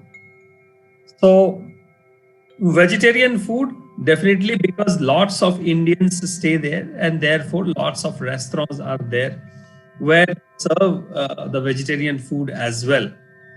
And they have their own Arabic vegetarian cuisine. See, vegetarianism is not about India always, as we know. So there are Arabic vegetarian cuisines as well, which are made completely meat free, and they are delightful to eat. They are sweets. It is very delightful to eat, but again, it is expensive. The food is expensive because nothing is grown there naturally. They all have to be imported. So food is definitely available. Uh, but of course, international foods are more popular, and all kinds of international delicacies are available at various super shopping malls and the hotels. Coming from the number of days, I have found that mostly it is the layover travelers who basically take a layover of 8 hours to 12 hours. And I have also met some people who actually spending 5 to 6 hours in the city. They actually extended their layover. They spent couple of days experiencing the old, the medieval, and the new. Of course, there is a lot of new things to explore, from the shopping malls, from the Cornish Street, and from the who and who of Doha, those kind of places. Plus, traveling to the nearby deserts, seeing the culture of the old Arabian markets, which are called souk, SOUQ. And these are the old Arabian markets. It takes you back to the medieval days, and a lot of bargains in these stores, and a lot of us language, our own Indian languages being used to get the customers in attention, and it has been a wonderful journey and to see the growth of a country from 1971 onwards. Well, when we think of Middle East or we'll think of Doha, two things which really comes in my mind is this pashmina shawls and Persian carpets. I think these are few items which generally people go and purchase from there. For you, how you can describe Doha in one sentence? So I remember one visitor or a foreigner saying that if you really have a will, you can make a desert a lush, green, prosperous place. And there's another statement that I read somewhere in Doha, that when a rose, the flower rose, when it travels into the desert, the rose has to become a tree of a thorn so that it can survive and it can succeed. So if you take a metro rail, Doha Metro, and travel around the city, Doha city, all you will see some of the high-rise buildings, and you will see how the desert is in between all of them. Now, thinking of that from a nondescript desert place or desert town in the Persian Gulf, today, from 1971 onwards, Doha has become the pride of the Gulf region. And I think it is all about the people. It is the people, their belief in their land, their belief that they can create all kinds of luxuries in their place. Probably they don't need to travel to any other place to see or enjoy the luxuries. They have built it in their place. And as I told you, there is no poor person. As per the statistics, there is no poor person. People may have much money or lesser money, but there is no poor person there. So that is something, a great achievement. And I think the relationships that we have with Doha, India and Doha, it will go a long way. And I think the great, interest is between India and Doha is also about the football. Recently, I think, if I am correct, we were routed to participate in the World Cup qualifiers because we were defeated by Doha's football team. So it was so wonderful and so lovely to talk to you regarding a wonderful city, a modern city, Doha. We'll be meeting again with another wonderful city of the world. Till then, bye bye and take care. Thank you, Kanchan. Have a great visit to Doha. Take me along. Sure, look forward. Bye bye. We have some unique Akulmek memorabilia which will make you look outstanding. The graphics on these corporate gifts are based on the global best business practices.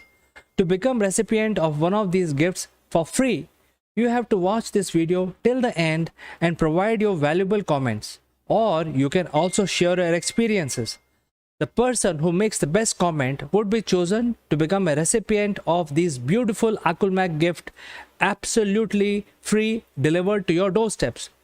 The winner would also get a chance to be invited live as a distinguished panelist during our next video. What are you waiting for, friends? Please subscribe Akulmak and smash that like.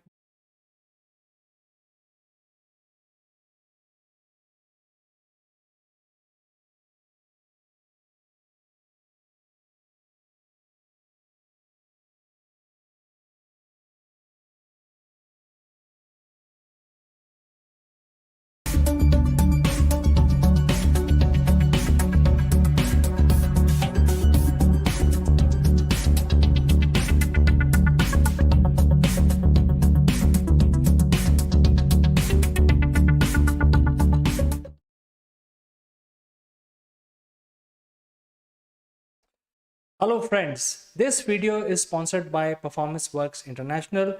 More about them in a bit. You can also visit the link in the description below to reach out to them. The entire details are also present.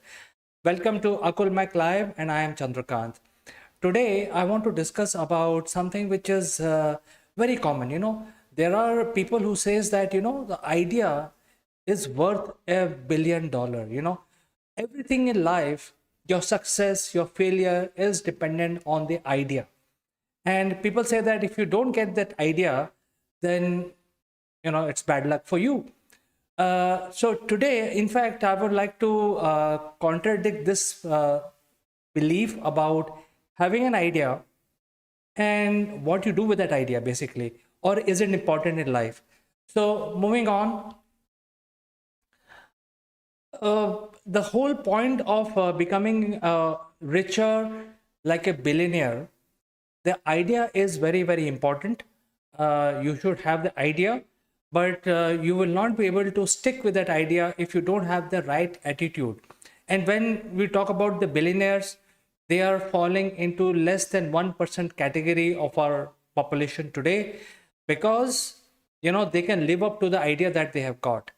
And that is why I thought I will summarize the experience from my intellect. I'm very small, but I can still summarize and I can offer to you.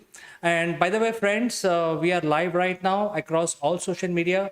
So you can engage with me. You can use the chat function from whichever social media you're watching this live stream. And I will engage with you. I will display your name and question live and address that.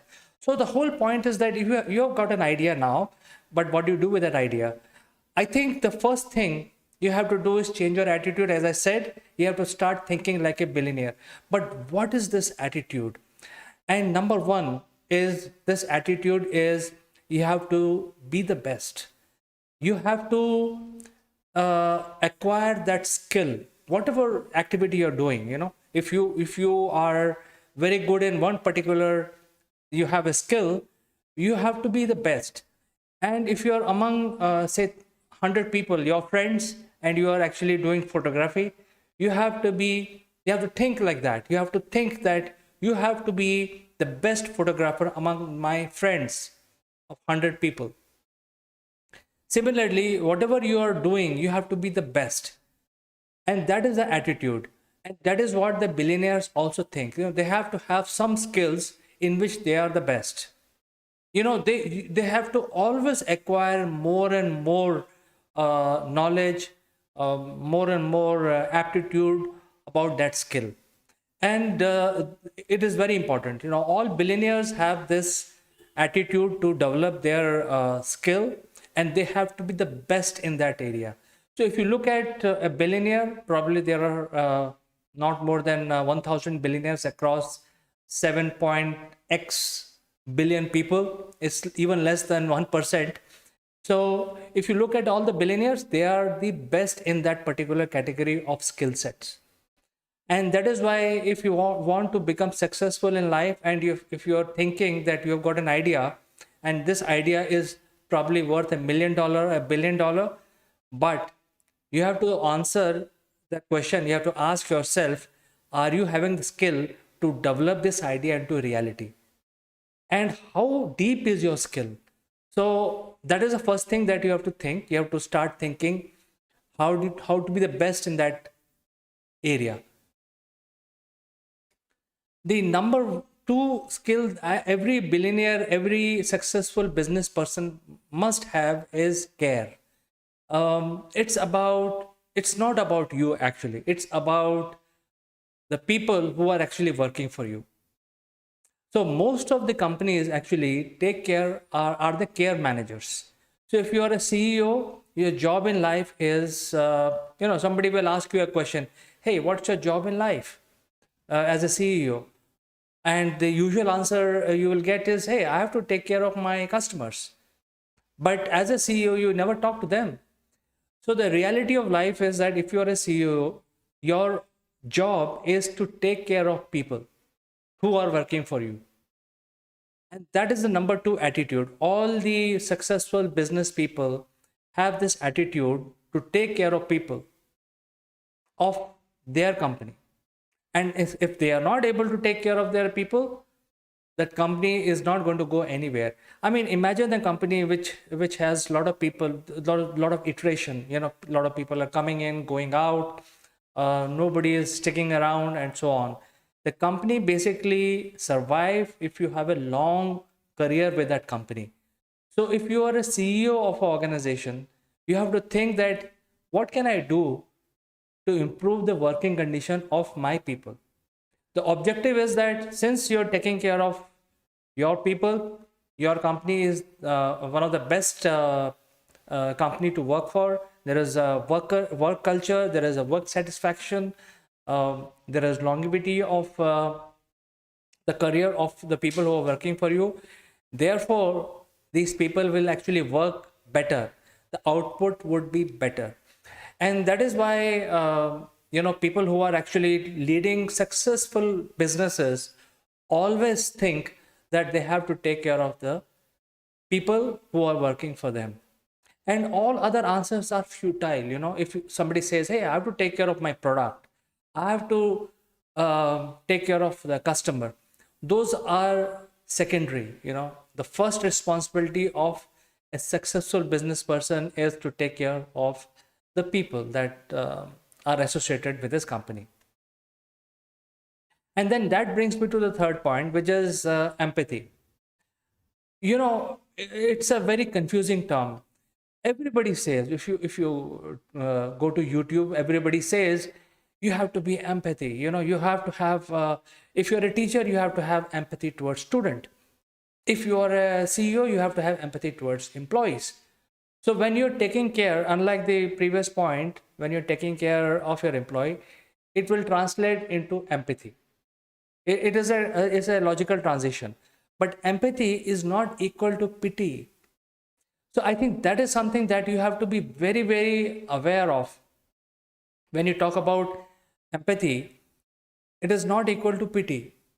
So I'll give you a simple example. If you look at the generation today, you want to be empathetic to them, and everybody. I mean, they are. We always call the young generation as the leaders of tomorrow.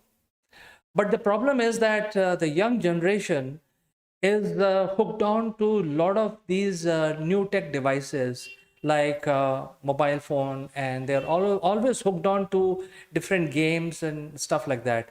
But do you think this is a new feature? Like I said, that new generation is hooked on to mobile. Even the youngsters are hooked on to mobile. They're doing their online classes. But do you think this is a new feature? No. This has been there since the time the man has started doing business. You know, there is an enzyme for happiness. There is an enzyme which is released and that makes you happy. That's called dopamine. And if that enzyme is released, you feel happy. This is how the human psychology works. And in order to release this enzyme, there are various methods of releasing. One is, because man being a social animal, you actually have your relationships going with your loved ones and friends and family. And that when you come in contact with socially with your friends, automatically this enzyme is released and you feel happy.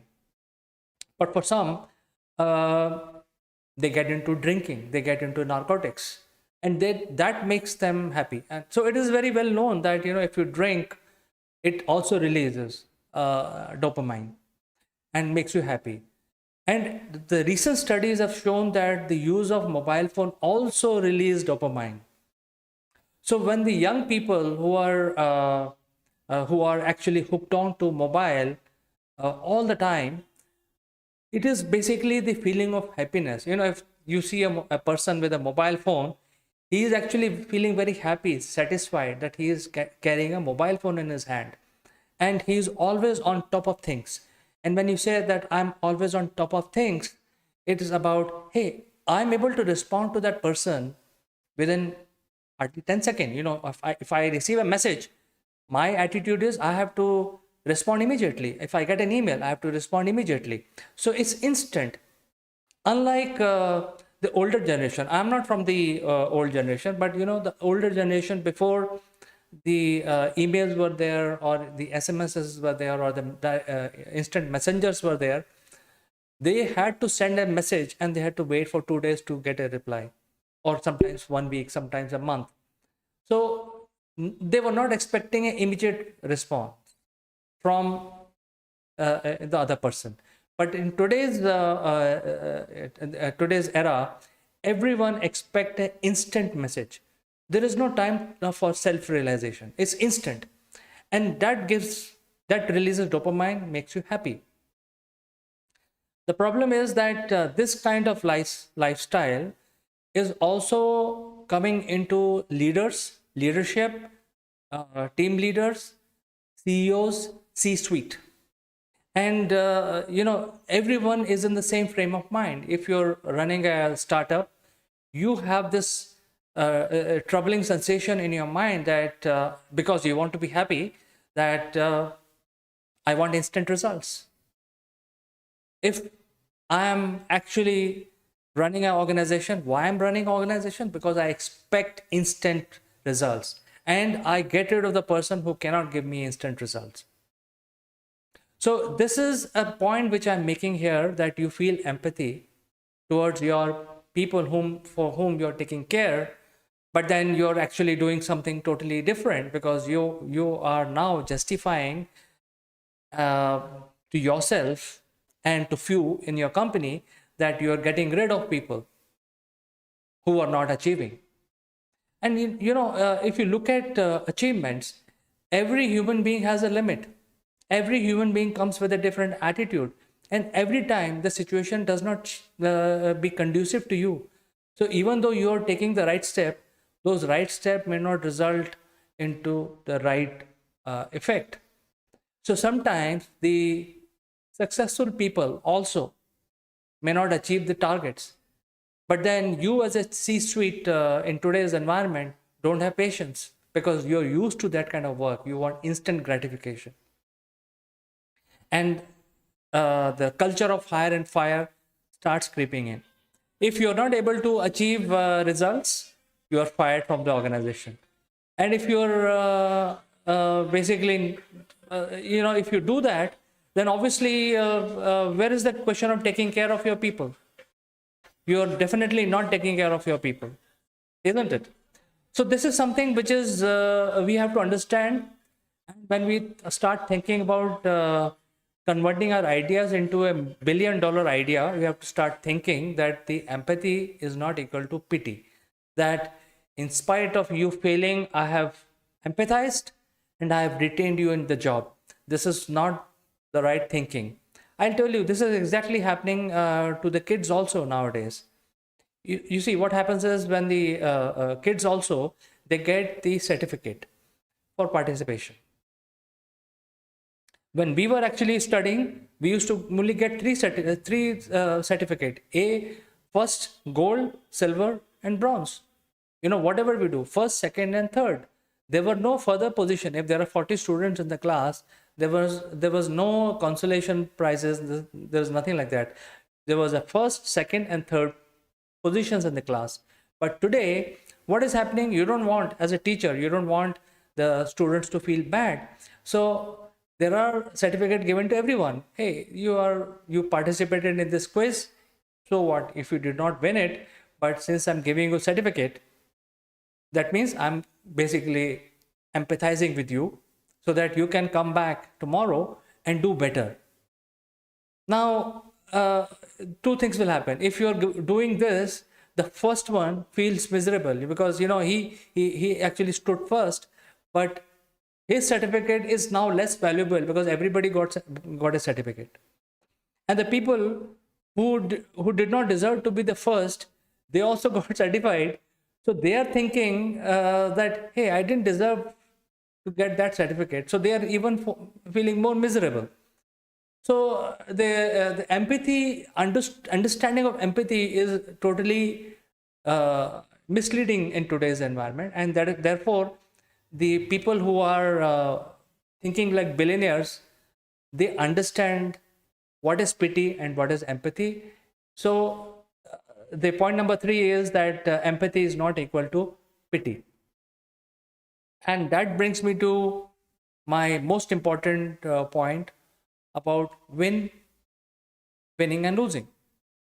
So is it always important as a chief executive to win all the time? Are you there to always succeed in life? Or are you there to be part of a journey? So people say that, hey, I expect results because I want to win. I want to make sure that every quarter the numbers are showing positive profits all the time. And that is what they actually do. Every quarter the numbers are published. It's a big news. So and so company did so well. They doubled their revenue because this company is headed by the CEO, and he took measures to ensure that we have exceeded the expectations. Number 2 is, if the expectations are not met, then you fire a couple of people. So that brings me to the care part, which I spoke earlier. Now, in order to reflect good quarterly numbers, you get rid of few people, and because you want to win. So what is happening to the psychology of the people who basically lost their job? They will not be able to provide provisions for their family. But more important, what happens to the people who are still in the job in your company? Because the company's culture is that it has to win all the time. You want to win all the time as C-suite, as a CEO of the company. The people who are surviving in that company, who survived the purge, they are also thinking, hey, I don't know how long I will last. So they get into a negative spiral. So even though you have a good positive attitude of winning is a very positive attitude, but it is counterproductive as compared to your second number, which is care, and the third number, which is empathy. So sometimes you have to understand what is winning very, very, carefully. You have to apply this to your company. Now, if we are in business, everybody thinks that, hey, we are doing very good business. But business has been around even before the humans were born. Or let's say, to simplify, when humans were born, the business was also born. So it's not today, it's not the Apples, and it is Boeing and all these large Reliance from India. The business has been around forever, and the rules of engagement have been around forever. So basically, if you look at a game, if you look at a game and compare a tournament with your company, there is always the outcome of the game will be either you win or lose, or sometimes it's a draw. So if the team wins, you win. If the team lose, you lose. And if you want to win all the time, every time you want to win, then obviously it cannot happen, because it depends on the type of game you are playing. There could be a game which will finish in 45 minutes. There could be a game like game of hockey, which will have 2 halves, and there will be a break, and after that the win and loss will be declared. Winning team and the losing team will be declared. But the business is not ending that day. If you start playing a game, it will not end by the end of that. If you lose, doesn't mean that your company will also wind up. So that is why you have to understand what is win and what is a losing side, and what is the infinite existence. So coming back to this point number 4, you have to understand, when you start thinking like a billionaire, the billionaires are not there for winning or losing. They are in the game for infinite existence. Because what happens, if you look at the war today, it's not some country has defeated another country. If you look at US, for example, what the Americans were doing in Vietnam, they were actually fighting for winning the battle. But on the other side, what the Vietnamese were doing, they were making the other opponent tired, because they knew that this is our land and we are going to live here. So I'm going to make you tired. And this is what exactly happened in Afghanistan. The Russians, they were actually fighting to win, whereas the Afghan militias, they were fighting to live. So it's a game of iteration. So if the billionaire understands this very well, he's not in the game for winning. But if you elongate the game to infinity, then obviously you don't consider any win today as a big deal, because you know that tomorrow you lose a few deals, and day after tomorrow you again win few deals. So as long as you're having a long-term plan as an organization, you will not be affected by win or losing any contract. So I think this is something which matters, and all billionaires, millionaires, successful business people think like this. So these are the 4 points which I thought I'll bring it to your notice, and make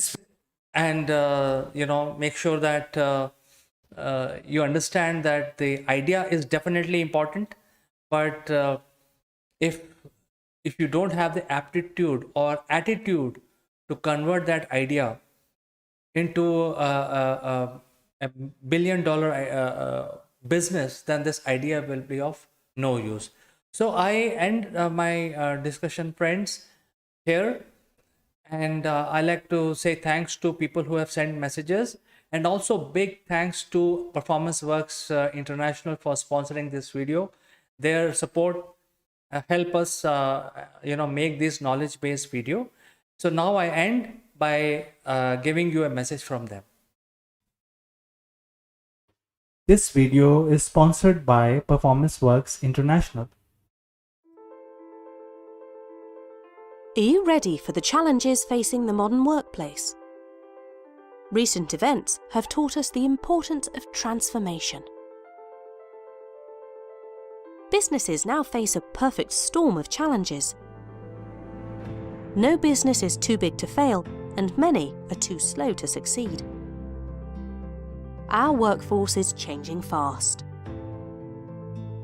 We're entering a new age of empowerment, and everyone can contribute. The Inner CEO reveals how we can all play a part in making leading at all levels a reality.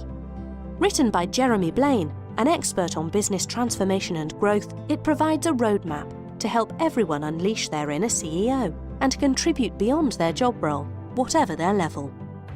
Traditionally, strategy has been owned by the few. Now it's time for the many to contribute.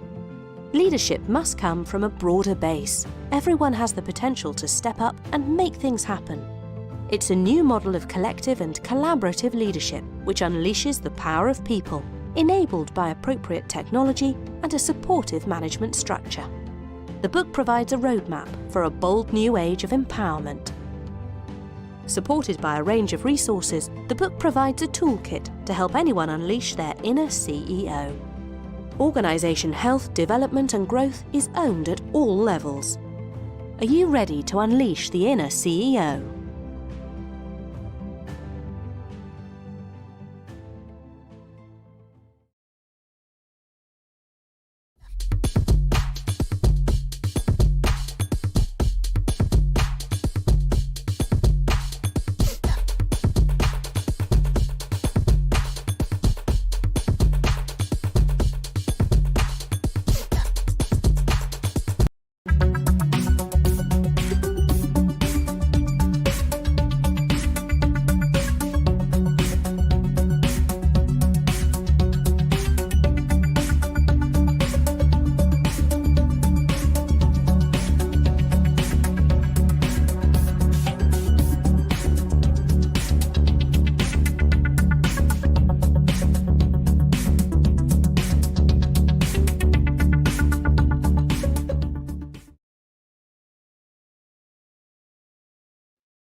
Hello friends, welcome to Akul Mac Live and I'm Chandrakant. Today we would like to discuss about the Afghan crisis and how Afghanistan new regime can form the government. And to discuss this matter, I will be joined by my friend from Ahmedabad, Advocate Jeet Bhatt, who is a practicing lawyer at Ahmedabad High Court. And before we welcome him, friends, I want to tell you that we are live across all multiple platforms. So whichever corner of the world, whichever social media platform you're watching this live stream, you can actually use the chat function to communicate with us. If you have a question or an observation or a suggestion, you can shoot it right away. We will display your name and your question and answer it straight away. So let's welcome Mr. Jeet Bhatt.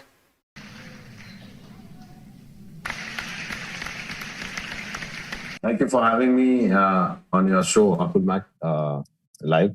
And yes, today we are going to discuss about the interesting and ongoing topic of Afghanistan and the United Nations, and what are the international laws regarding treating a state to be an independent state and claiming the recognition under international law.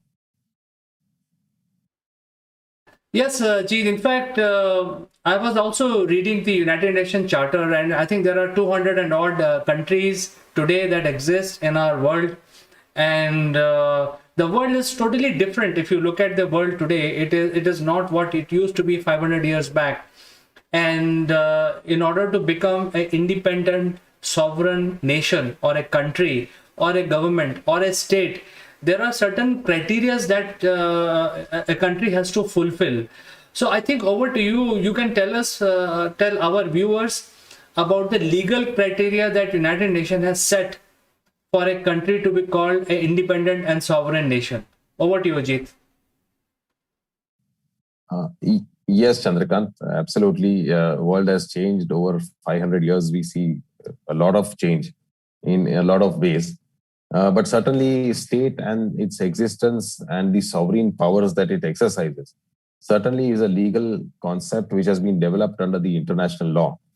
And we would certainly discuss how a state is recognized, what are the criteria which are required for recognition of a state, and how sovereignty can be claimed over the people.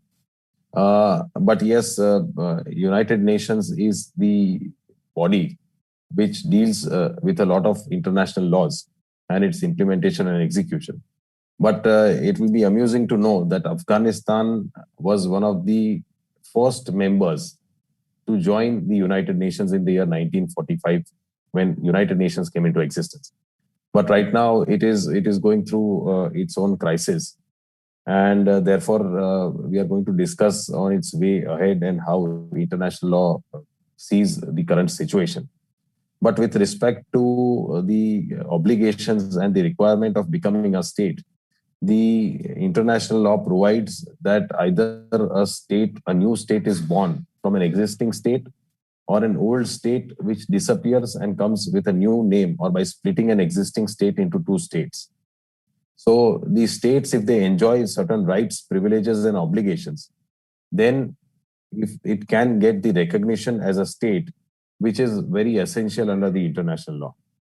So under the United Nations Charter, as well as under the international law obligation, a state's acknowledgement or acceptance as an international personality by the existing state of the international community is in a way a declaration to fulfill certain essential conditions of statehood as required under the international law. So the essentials for recognition of a state are: it must have a population, it must be in a territory, it should have a government, and the government should be exercising sovereign power over its people, and the control should tend towards permanency. So the control of sovereignty which the state or the government exercises over the population in a specified territory, it should be in a nature of permanence. So sovereignty, as we see the concept in India, has been dwelled upon under the Constitution of India. And our preamble itself says that we resolve ourselves to make India a democratic, sovereign, socialist republic state. So therefore, by way of a constitution, we, the people of India, have resolved to make India a democratic, sovereign republic state. And therefore, India has been recognized throughout the world as a sovereign nation. And also, similarly, all other nations which exercise sovereign powers, because this is very important to have a legal personality, a legal relationship.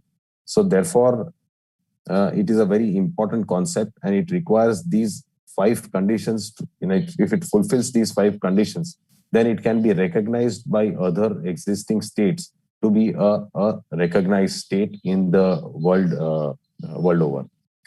So there are so the conditions again, if I may mention, that it must be there must be a politically organized government which has control over definite territory, which must be permanent, and which must be independent. So this is what are the requirements for recognition. And then the existing states would recognize the country and its government as a sovereign nation in respect to international law. So therefore, there have been several cases earlier also, especially with regards to Israel and Palestine dispute, also China-Taiwan disputes, where some countries recognize these countries as an independent state, whereas others don't. And in fact, India did not recognize Israel till 1999. So therefore, though it were entered into relationships with regards to arms and ammunition, but it did not recognize Israel till 1999. Even China-Taiwan disputes, 15 countries recognize Taiwan as a state all over the world. The remaining don't. And the others see it as a part of Republic of China. So therefore, there are several such cases where there have been disputes with regards to recognition. But one of the very important conventions under international law is the Montevideo Convention. And the Montevideo Convention specifies that to consider a state as an international person, the state should adhere to the following 4 qualifications, which if are met, then as per this Montevideo Convention, it would be recognized as a state. And the 4 conditions or qualifications are that it should have a permanent population, it should have a definite territory, it should have a government recognized under the law or recognized in accordance with law, and a capacity to enter into relationships with other states. So these are the 4 conditions which are mentioned under the Montevideo Convention. And if any state meets with these 4 conditions, then it can be recognized, and then it becomes the duty of other existing states to recognize it. Now, with this in mind, considering the present crisis in Afghanistan, Afghanistan had a government which was run by the president, Mr. Ghani. And on 15th August he had to flee Afghanistan and he had to take shelter in a neighboring country. And he posted a Facebook video saying that the Taliban has taken over. And therefore, he had to flee to save his life and also for the safety of the people of of Afghanistan.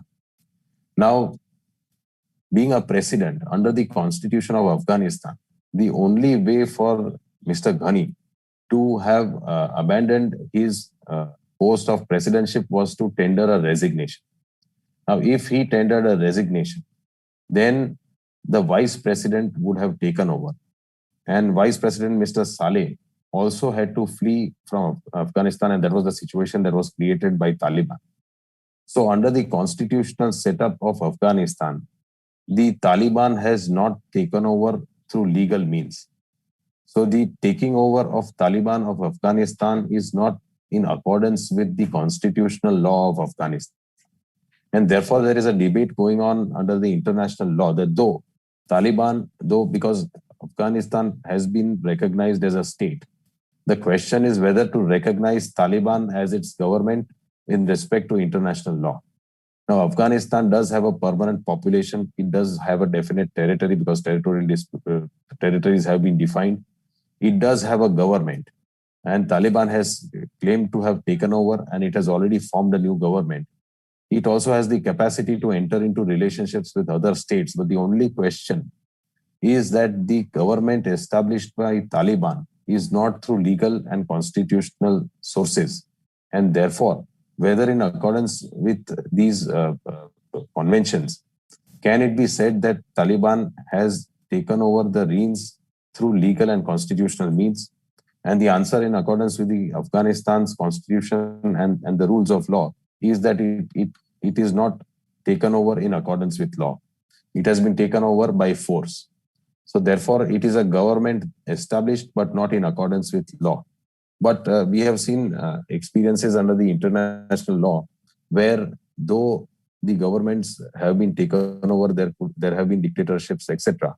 But the international law does not specifically want only a democratic setup or a democratic country. It can be any form of government, but it has to be a government which has the capacity to rule its people and it has sovereign powers. So then it would be recognized. So therefore, there is a debate going on right now that what is the status of Taliban with respect to Afghanistan and can it be said to be recognized by the world over by different existing states. So right now, if we look at the current situation, European Union and US have set out certain conditions that if the Taliban can meet with the international law obligations of following the humanitarian law and the human rights, and if they do not violate the human rights of ethnic minorities, also women and children, and can establish peace without using force and without violation of human rights, then in such circumstances, it could be recognized. Though no state has come forward recognizing Taliban, except Russia and China, which have shown some willingness to accept Taliban as the government, de facto government under the Afghanistan. But still other countries have not come out openly and accepted Taliban as the de facto government of Afghanistan. So therefore, there has been a lot of debate going on. Technically, under the international law, Taliban can be recognized, but the only development under the international law wherein it can be refused is that though de facto it has established the government, but de jure, that is speaking under the law, it is not a valid government established under the law.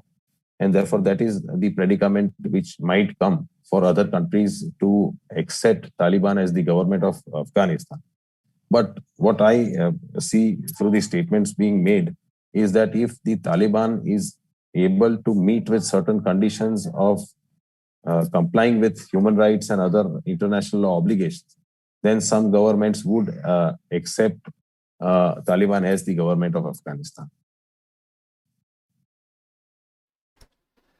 Very well mentioned by you, Jeet. In fact, let us summarize for the benefit of our viewers. Let us summarize the 5 to 6 conditions which have been laid down to form an independent sovereign country and government. So number one is you should have a land which is not disputed by any other. So you can't have disputed land and call it your own country. So that is, I think, Afghanistan qualifies there. Number two is you should have some economy, because if you have a land, you should have some business activity going on. So there also Afghanistan qualifies. Number three, people. If you have economy and people, I think the Afghanistan qualifies in first three criteria. Number four, as you rightly mentioned, I'm just summarizing, I'm just simplifying, oversimplifying what you just told us. Government by law. So when the government is formed, it should have a rule of law. It should have some sort of measures to take care of citizens. It should have a court system. It must also have a constitution. So you can have a democratic government, or you can have an autocratic government. Both are possible as per United Nations. So I think there also, what you're trying to tell our viewers is that the Afghanistan partially scores some marks there because they have a government, but it is not really formed by the legal process. Number five is recognition by other countries. Yes. And so that will take a lot of time, I believe, to justify what has happened in Afghanistan, and the new government will justify a lot of backdoor discussion needs to go through, and that will take hundreds of years. Maybe it will not happen like tomorrow. And so this is so far we have discussed. Before we proceed, Jeet, there is a message from one of our viewers, and his observation is, his name is Mr. Syed, and he's joined us from Facebook platforms. And his observation is that the current government is actually established by United Nations. Their willingness, and he is also saying that probably some sort of agreement was signed in month of February 2020. So this is just an observation. I don't have any comment. If you want to take this up to you, Jeet. Yes, so just as he said that government is formed by United States. In fact, United States had a very important role to play in Afghanistan, because after the 9/11 attack, United States had captured and taken over Afghanistan from Taliban, because they attacked Taliban and also Al-Qaeda. And their target was Al-Qaeda. They wanted to completely demolish the organization of Al-Qaeda. And they put up their troops along with United Nations and other countries, and they stayed there for almost 20 years. And probably in February, as he mentioned, I think it was the Trump administration entering into an agreement with Taliban and saying that they will withdraw by August 31st. And in pursuance to that agreement, the US withdrew its troops from Afghanistan. And this led the Taliban taking over Afghanistan. So yes, he has a comment to make, and that has a brief history attached to it as well. So yes. So, Jeet, in fact, now Taliban qualifies on 3.5 parameters out of 5 or 6 parameters. So I think it will be very tough for them to get recognized by the world community, because they need to prove certain parameters. And I think I have one very, very important question, that right now it appears, in fact, it is a fact that it's an autocratic government. That means they have seized power by using gun, and it is not basically because of willingness of the citizens of that land. So anybody can actually flout a gun and seize power. Right. But then it's is it recognized by United Nations? I mean, this kind of anybody can form a government this way. Is it recognized? Your suggestion on this, Jeet?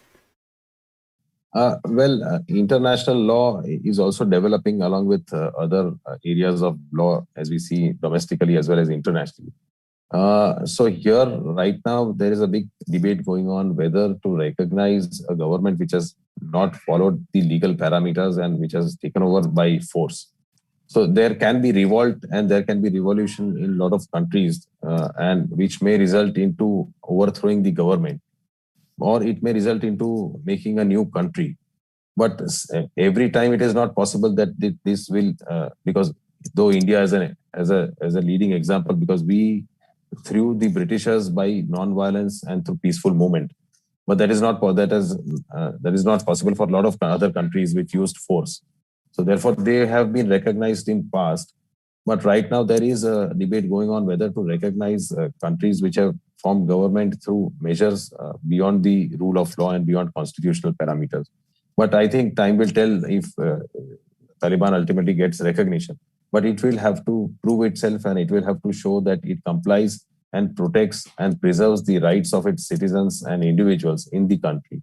And if it can adhere to the international law obligations of human rights, then probably there would be countries which would enter, because ultimately it has a long-lasting, it has been declared to be a state and has a long history. And there is a lot of trade going on as well with Afghanistan and other countries. So probably if Taliban can manage its affairs by not using force on its own people and can preserve human rights and the dignity of individuals, then probably over time it might see recognition of different states. Jeet, we have one more question, and this time from a viewer called Edify Learning. And this viewer has joined us from YouTube, and basically a concerned viewer, and the viewer is saying that the autocratic government is basically not looking after the people. So can UN intervene and do something here? I think that's really the question here. Okay. So if there is persistent violation of international law, then UN can intervene. The Security Council can intervene if there is a attack or the Taliban uses its territories or its borders for transporting terrorism. But otherwise, for its internal affairs, not for every action can United Nations intervene in this as and when it wants to intervene. But there has to be certain actions on the part of Taliban which justify the intervention of United Nations. Otherwise, United Nations is not a body which governs all countries or its internal affairs. It is to ensure that peace prevails over the world and trade and commerce happens. So if Taliban uses such force, then United Nations can intervene. Jeet, I have one last question where you mentioned in the beginning that the Afghanistan was the first member of United Nations. So is their membership still stays, or is it sort of dissolved? What is your information? Membership stays, but existing other states can de-recognize Afghanistan as a member state. But its membership will stay because it was one of the first joining members, and still it is a country. So therefore, only the question is recognizing the government as the government of Afghanistan. So Afghanistan as a country will not be de-recognized, but the question will remain whether to recognize Taliban as its government or not. I think, the autocratic method of forming a government or seizing power is not a long-lasting solution. Usually, as you mentioned, Jeet, there are always revolution and coups, and such autocratic regimes are overthrown in favor of democratic regimes. So I think Taliban has formed the government right now, but it will be very difficult for them to remain in power for very long. It appears so because they have to fulfill many criterias. It takes number of years to build that trust among other countries, and also to continue being member of United Nations Otherwise, you will become a failed state like Somalia, where there is no support. So I think you have summarized the session today. Very, very important, because Afghan crisis, and it's all over in the news. Thank you so much for joining us today and explaining the legal aspects around this Afghan crisis. Thank you, Chandrakant, for having me on the show. It's my pleasure. Thank you.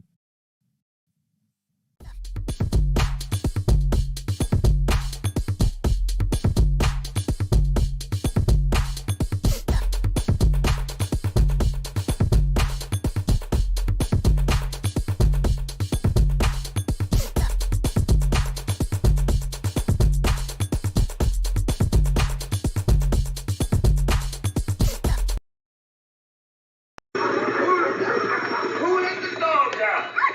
Who let the dogs out? Who let the dogs out? Good morning, Neville. Good morning, CK.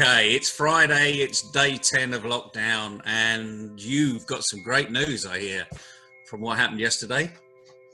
Yes, today is day 10, and we got up early, and there was an early morning transmission on all channels across India. The Prime Minister of India was addressing the nation, and so he mentioned few things. He mentioned few ideas. He also hinted that this is going to be a long battle. But most important thing that he mentioned today was he, as Prime Minister of India, is grateful to the citizens for following the lockdown, because that is one thing which will defeat the coronavirus. You're absolutely right. And that word grateful, which interesting enough, yesterday we had the word feedback, which was an F. Today we've got grateful, which is a G. So we're following the alphabet, perhaps. Maybe we're taking a weekend off, remember, because tomorrow's Saturday. So we'll be back on Monday. But being grateful is really important, because we need to say thank you. We need to say thank you to our families, to our other halves, to our partners, to our friends, to our relations, to our kids, because working from home has not been easy. It's been a challenge for a lot of people. And equally, remember to be thankful to your team, because they're under lockdown too. They've never experienced this either. So be grateful to them. And there's another G there. Be gracious too. Be that boss that is thankful and mean it. Because everyone's struggling with what's going on. As you just said, your Prime Minister said, we're in this for a bit longer. This is a long haul. We're actually only delaying. We're buying time here. We're not stopping the virus. We're just buying a bit of time in many respects, so that we can get better prepared for what comes next. And that's really important. And we need to be thankful for that too. So you've got your Corona warriors, and I believe, is it Sunday evening at 9 o'clock? Put a candle in the mirror in the front, window. That's right. So Prime Minister urged the citizens to have another event to thank the Corona warriors by lighting a candle or some sort of a light. Even if you don't have a light, use your mobile torch. Make light for 5 minutes while switch off all your lights in the home. So this is sort of a tribute that he has asked us to do for 5 minutes, 9 p.m. on Sunday. Well, I think that's great. And maybe that could be adopted around the world, although we're on different time zones. But we certainly light a candle. We had our clap for carers, we call it over here. Clap for our carers. That's the hashtag. And yesterday at 8 o'clock, everyone went out onto their balconies and to their front lawns and just clapped for 5 minutes. Right. My wife regularly puts a candle in the window at the same time. So that's our little tribute, if you like. We can all do little things. But the main thing is, the message today is the weekend's coming. It's halfway through your day already. Pick up the phone and say thank you to your team. And in the evening, say thank you to the family. We don't say thank you often enough. And the very mention of the word thank you brings a smile on your face too. Because it's a feel good. It really is a feel good factor. And then the more you say it, actually, the easier it becomes. Simple, isn't it? Yes, it's a great idea. I think. Thank you, Neville, for telling us this idea. I think it is important. I'm going to do this as soon as this call is over. I'm going to organize a video call with all my team, whichever part of the country or whichever part of the globe they are, and I will say thank you to them. Yeah, and I bet they say thank you back. Because we're humans, you hope so. Well, you soon find out, and it's okay. This is not weak leadership. People think, showing your vulnerabilities, showing your real self is a weakness. It's not weakness at all. It helps your organization get stronger. And people can say, I see what you're struggling with there. I can help you. Then you say, well, thank you. It's not difficult. You just have to start. It's a great idea, Neville. It's very nice. I think thank you. I would like to say first thank you to you for spending time with me and also giving such great ideas. So first thank you from me to you on a Friday. And the thank yous returned. And everyone out there, thank you for what you're about to do, because that's the really important thing. So enjoy the weekend. Day 10 today. We'll be back on day 13, which is unlucky for some, but let's make it lucky for you. Have a nice weekend, CK. See you Monday. And good luck, everybody. Have a nice weekend and be safe, Neville. And you.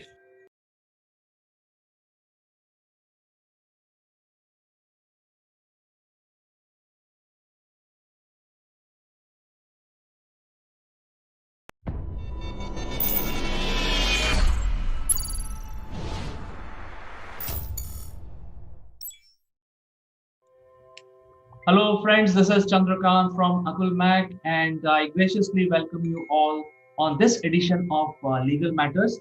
And today we want to discuss on a very, very important legal issue. Ladies and gentlemen, you know that we want to discuss about love jihad. And to discuss further, let me invite my close friend from Ahmedabad, lawyer Jeet Bhatt. Good afternoon, Chandrakant. Thank you for introducing me and having me in this show. I'm also looking forward for this discussion on this interesting topic. Jeet, actually, you know that lately, for the last 5-10 years or slightly more, this word, love jihad, has been in a lot of news and a lot of controversy. And so much so that the state governments, or certain state governments in India, have brought in a separate law to prevent the interfaith marriages. So we would like to know that what this legal aspect of this, is there a validity of this law? Do you think this law is justified? So I think you are the legal brain in between both of us. I will ask this from you to explain the love jihad to our viewers and to listeners. Yes, Chandrakant, what is we see in news these days that a lot of states are coming up with these acts, passing acts against unlawful conversion of religion. And basically, love, there is no legal terminology as such as love jihad. But what it is understood is that religion is used to convert, and love is being used, and marriage, through marriage, there is a conversion going on in some of the states in India, and which is known as the love jihad.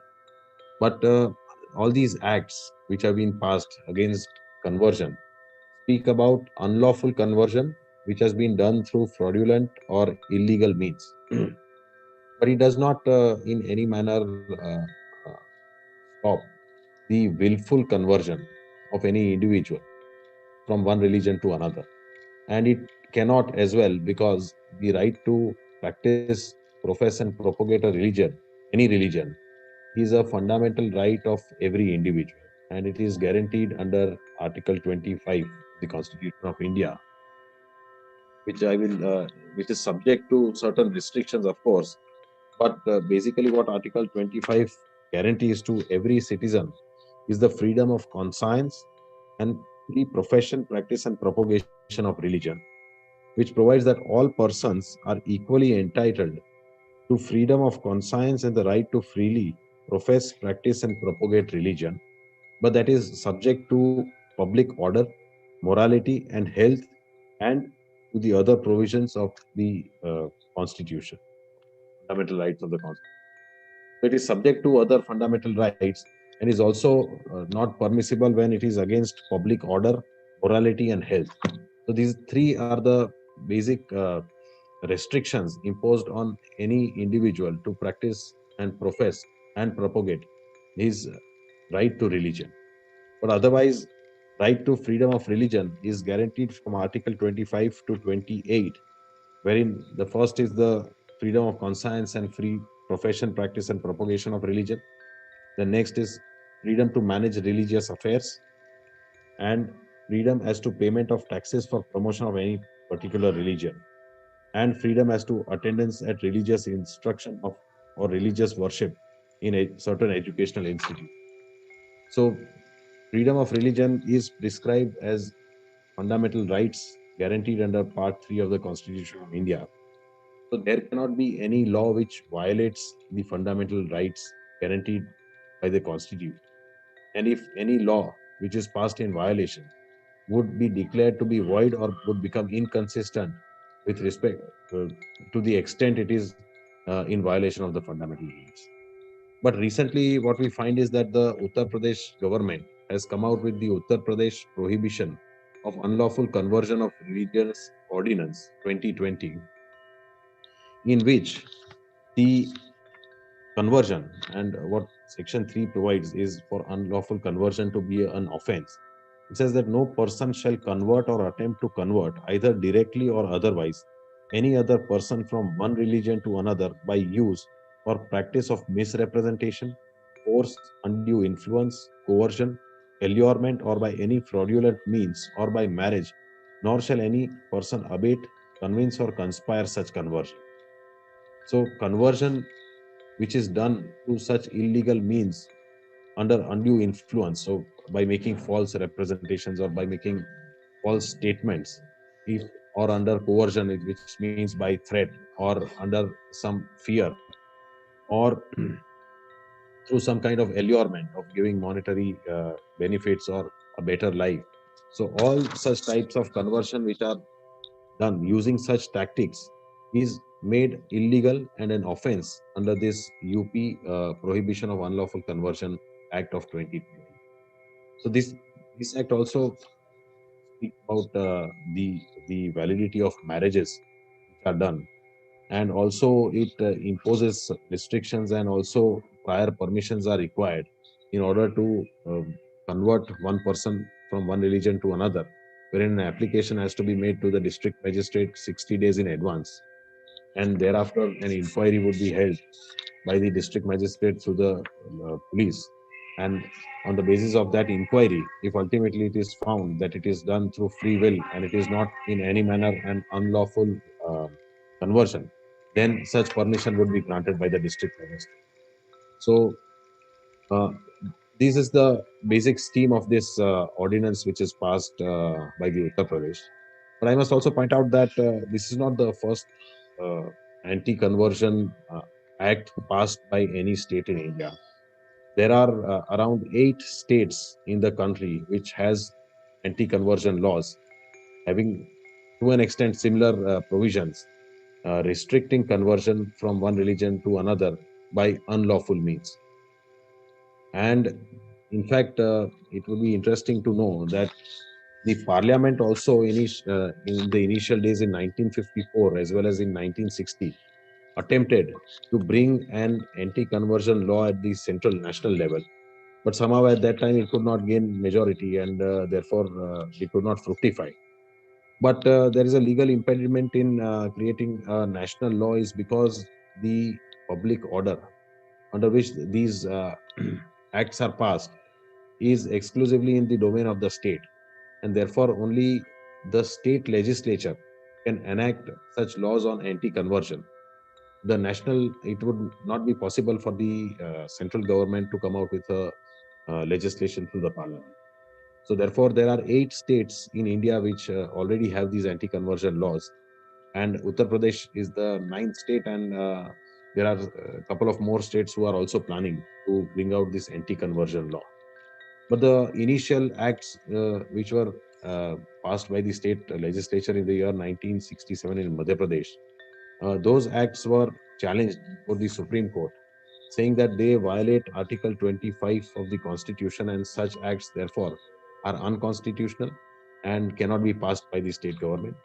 But the Supreme Court, in the judgment of Rev. Stanislaus versus State of Madhya Pradesh, delivered in the year 1977, examined the entire issue on this right to practice and propagate one's religion, and ultimately held that it did not include the right to convert others from one religion to another. That there is a right to propagate, practice, and profess one's religion to his own conscience. Through his willful means, he can convert, and there cannot be any restriction. But that right does not include the right to convert others. So there is a difference. I can accept any religion, but that does not give me a right that I can convert others from one religion to another. So that is a restriction which the Supreme Court interpreted Article 25 and said that that that does not include in Article 25 the right to convert, and therefore any restriction on the right to convert would be well within the permissible limits of uh, powers of the state legislature, and therefore such act which uh, prohibits conversion through unlawful and illegal means can be an offense, and its constitutional validity was upheld, and they were not declared to be unconstitutional. So, what I would just like to read a couple of lines from what the Supreme Court uh, uh, uh, uh, has summarized.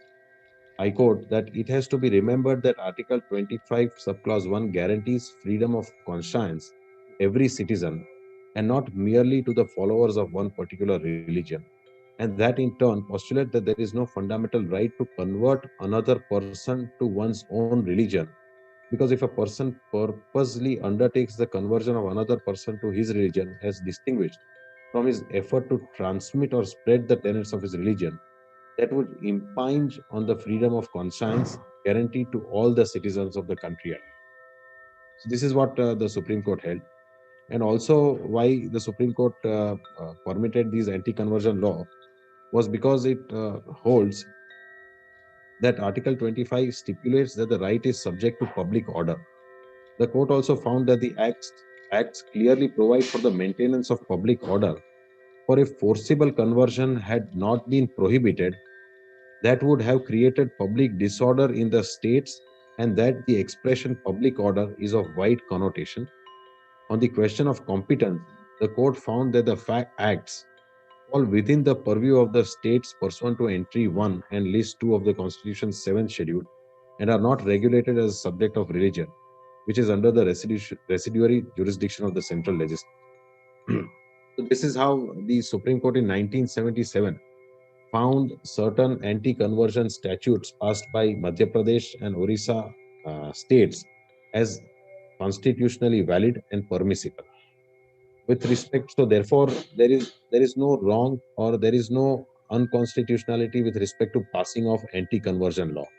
So with respect to this act, which section 3 also provides that any conversion through unlawful means would be an offense and would not be permissible, I don't, in my opinion, I don't find that provision to be constitutionally unvalid. So, Jeet, thank you very much for explaining the legal implications and the legal aspect about love jihad. I think as a layman, I feel that there has been instances where the forcible conversion was happening with regard to marriages. So even though there is a anti-conversion law and provisions given by the law to Indian citizen, that means nobody can forcibly convert. But if you're doing a conversion into from one religion to other uh, without any compulsion, it is perfectly normal. And India is a free country; you can follow your religion. But when it comes to the marriage, then you can marry interfaith without converting into any other religion. There was no compulsion. For example, a husband can have a religion and wife can have another religion, and they can practice their own religion as far as the Constitution of India is concerned and the liberty which has been given to citizens. There is no compulsion that for marriage you have to convert. But I think the love jihad has been brought in because there were in certain cases the forcible conversion were happening, and this was happening just before the marriage to be announced. So a partner gets totally confused because the partner is now getting married, and then just 1 hour or few 1 day before the marriage, it was conveyed to the partner that now you have to convert, otherwise the marriage will not happen. So I think these are the issues which were not covered in the anti-conversion law. That is why, in my opinion, as a layman, I feel that there was a need to bring this aspect also, uh, so that the people do not convert forcibly just for the sake of getting married. So, do you have an opinion on that from not only from the legal point of view but also from social angle? Well, Chandrakant, actually, possible conversion certainly through misrepresentation or through inducement or allurement, as the act itself defines, would be unlawful. And therefore, such conversion would be bad, illegal, and would ultimately become an offense, wherein the punishment which is prescribed is from 1 year to 5 years. And forcible conversion of girls or of minorities or scheduled caste or scheduled tribes, the offense is even stricter. But with respect to interfaith marriages, there are two views, because interfaith marriages has not always been encouraged or seen in a manner which is constitutionally permissible. Of course, two adults wanting to marry any person is their choice, and there can be no impediment or any restriction posed by anyone. But we see in our social fabric that there are several hurdles which are created by family members or societal pressure, wherein such interfaith marriages or intercaste marriages are not easily been permitted.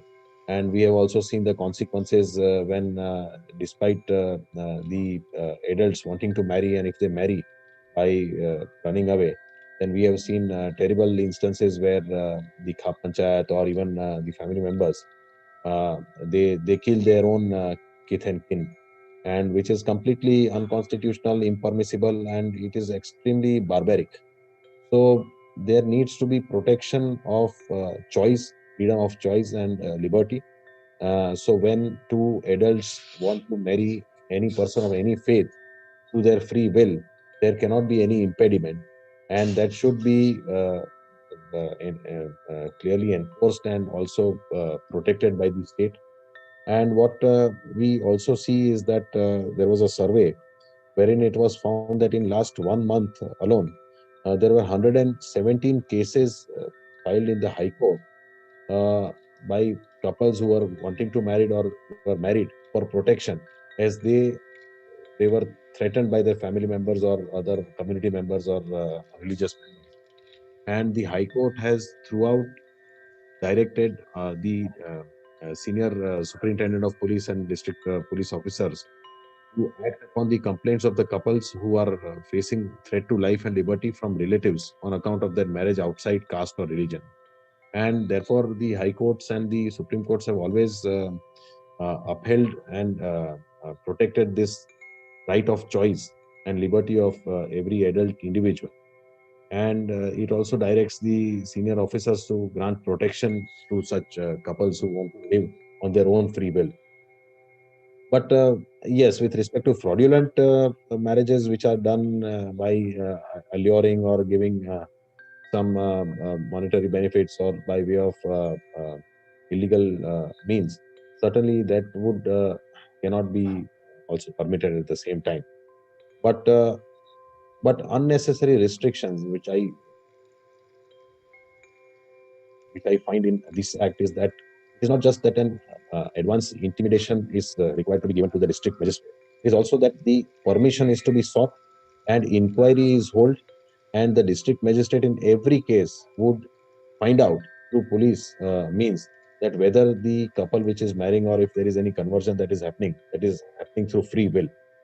So such I in my opinion this amounts to intimidation as well as interference with your right to privacy and your right to choice.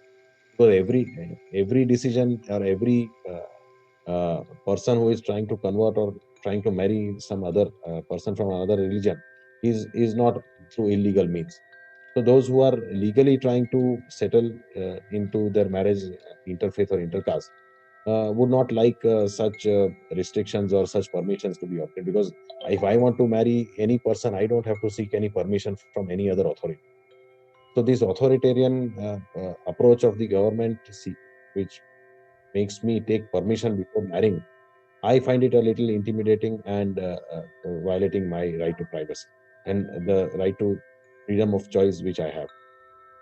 So that is one thing which is objectionable. Second is what is objectionable under the UP Act and which is different from all other acts is that the burden of proof.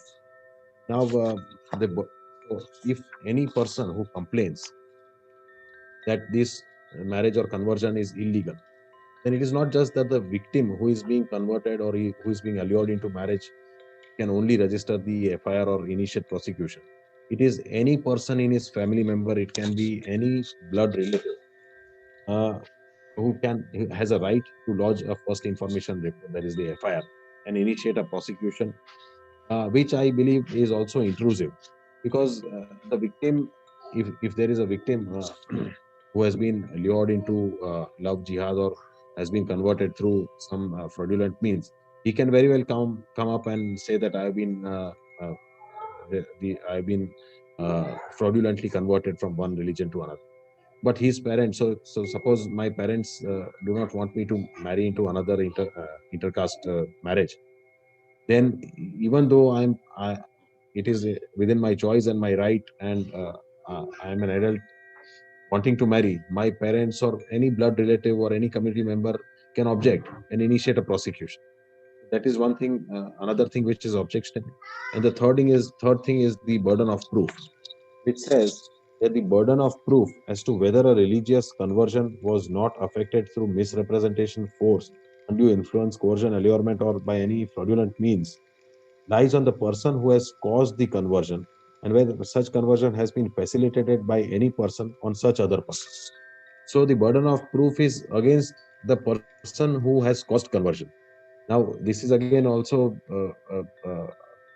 objectionable, because if I have converted some person in order to marry, and if that person has willfully and with her consent uh, uh, converted, but their parents object, now then, which causes an FIR and a prosecution, then I have to prove that this conversion is by lawful means and it is not unlawful means.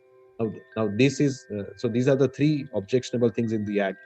Otherwise, uh, unlawful conversion, yes, is permissible and can be made an offense. There is no question with regards to that. But this act goes beyond the other acts which are passed in other states, and therefore this act is again challenged before the Supreme Court by some members of the community, and ultimately it is for the Supreme Court to decide whether this act is constitutionally valid or not. But there are some aspects which seem to be unfair. So, Ajit, the way women were harassed, and some of the members of our society were harassed forcing conversion just for the sake of marriage. See, when you marry somebody, you don't have to really convert into some other religion. But then there are certain citizens of India who are harassed to convert, otherwise marriage will not happen at the fag end of the celebration. So I think that is where that created a problem, and I think there were a lot of cases publicized, much publicized cases, also involving IS officers, very senior people, well established, and part of bureaucracy suffering because of this aspect. So I think a lot of people actually had filed complaints in the courts, and I think that is why this new provision has been brought in. See, as a layman, I don't see if I have to marry somebody, I need to force a conversion, because if I love somebody, then I really love the person. I don't really love the religion of the person. So why there is a need to change? So I think that is where the fine line is, and I'm sure, as you were saying, that the Supreme Court will, take a decision on that.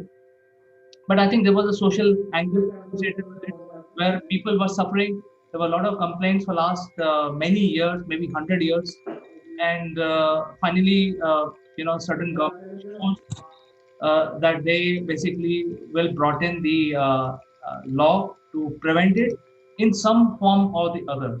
I think that is where the way I understand is that this is basically to prevent conversion by promising a marriage. I think that is the only caveat here.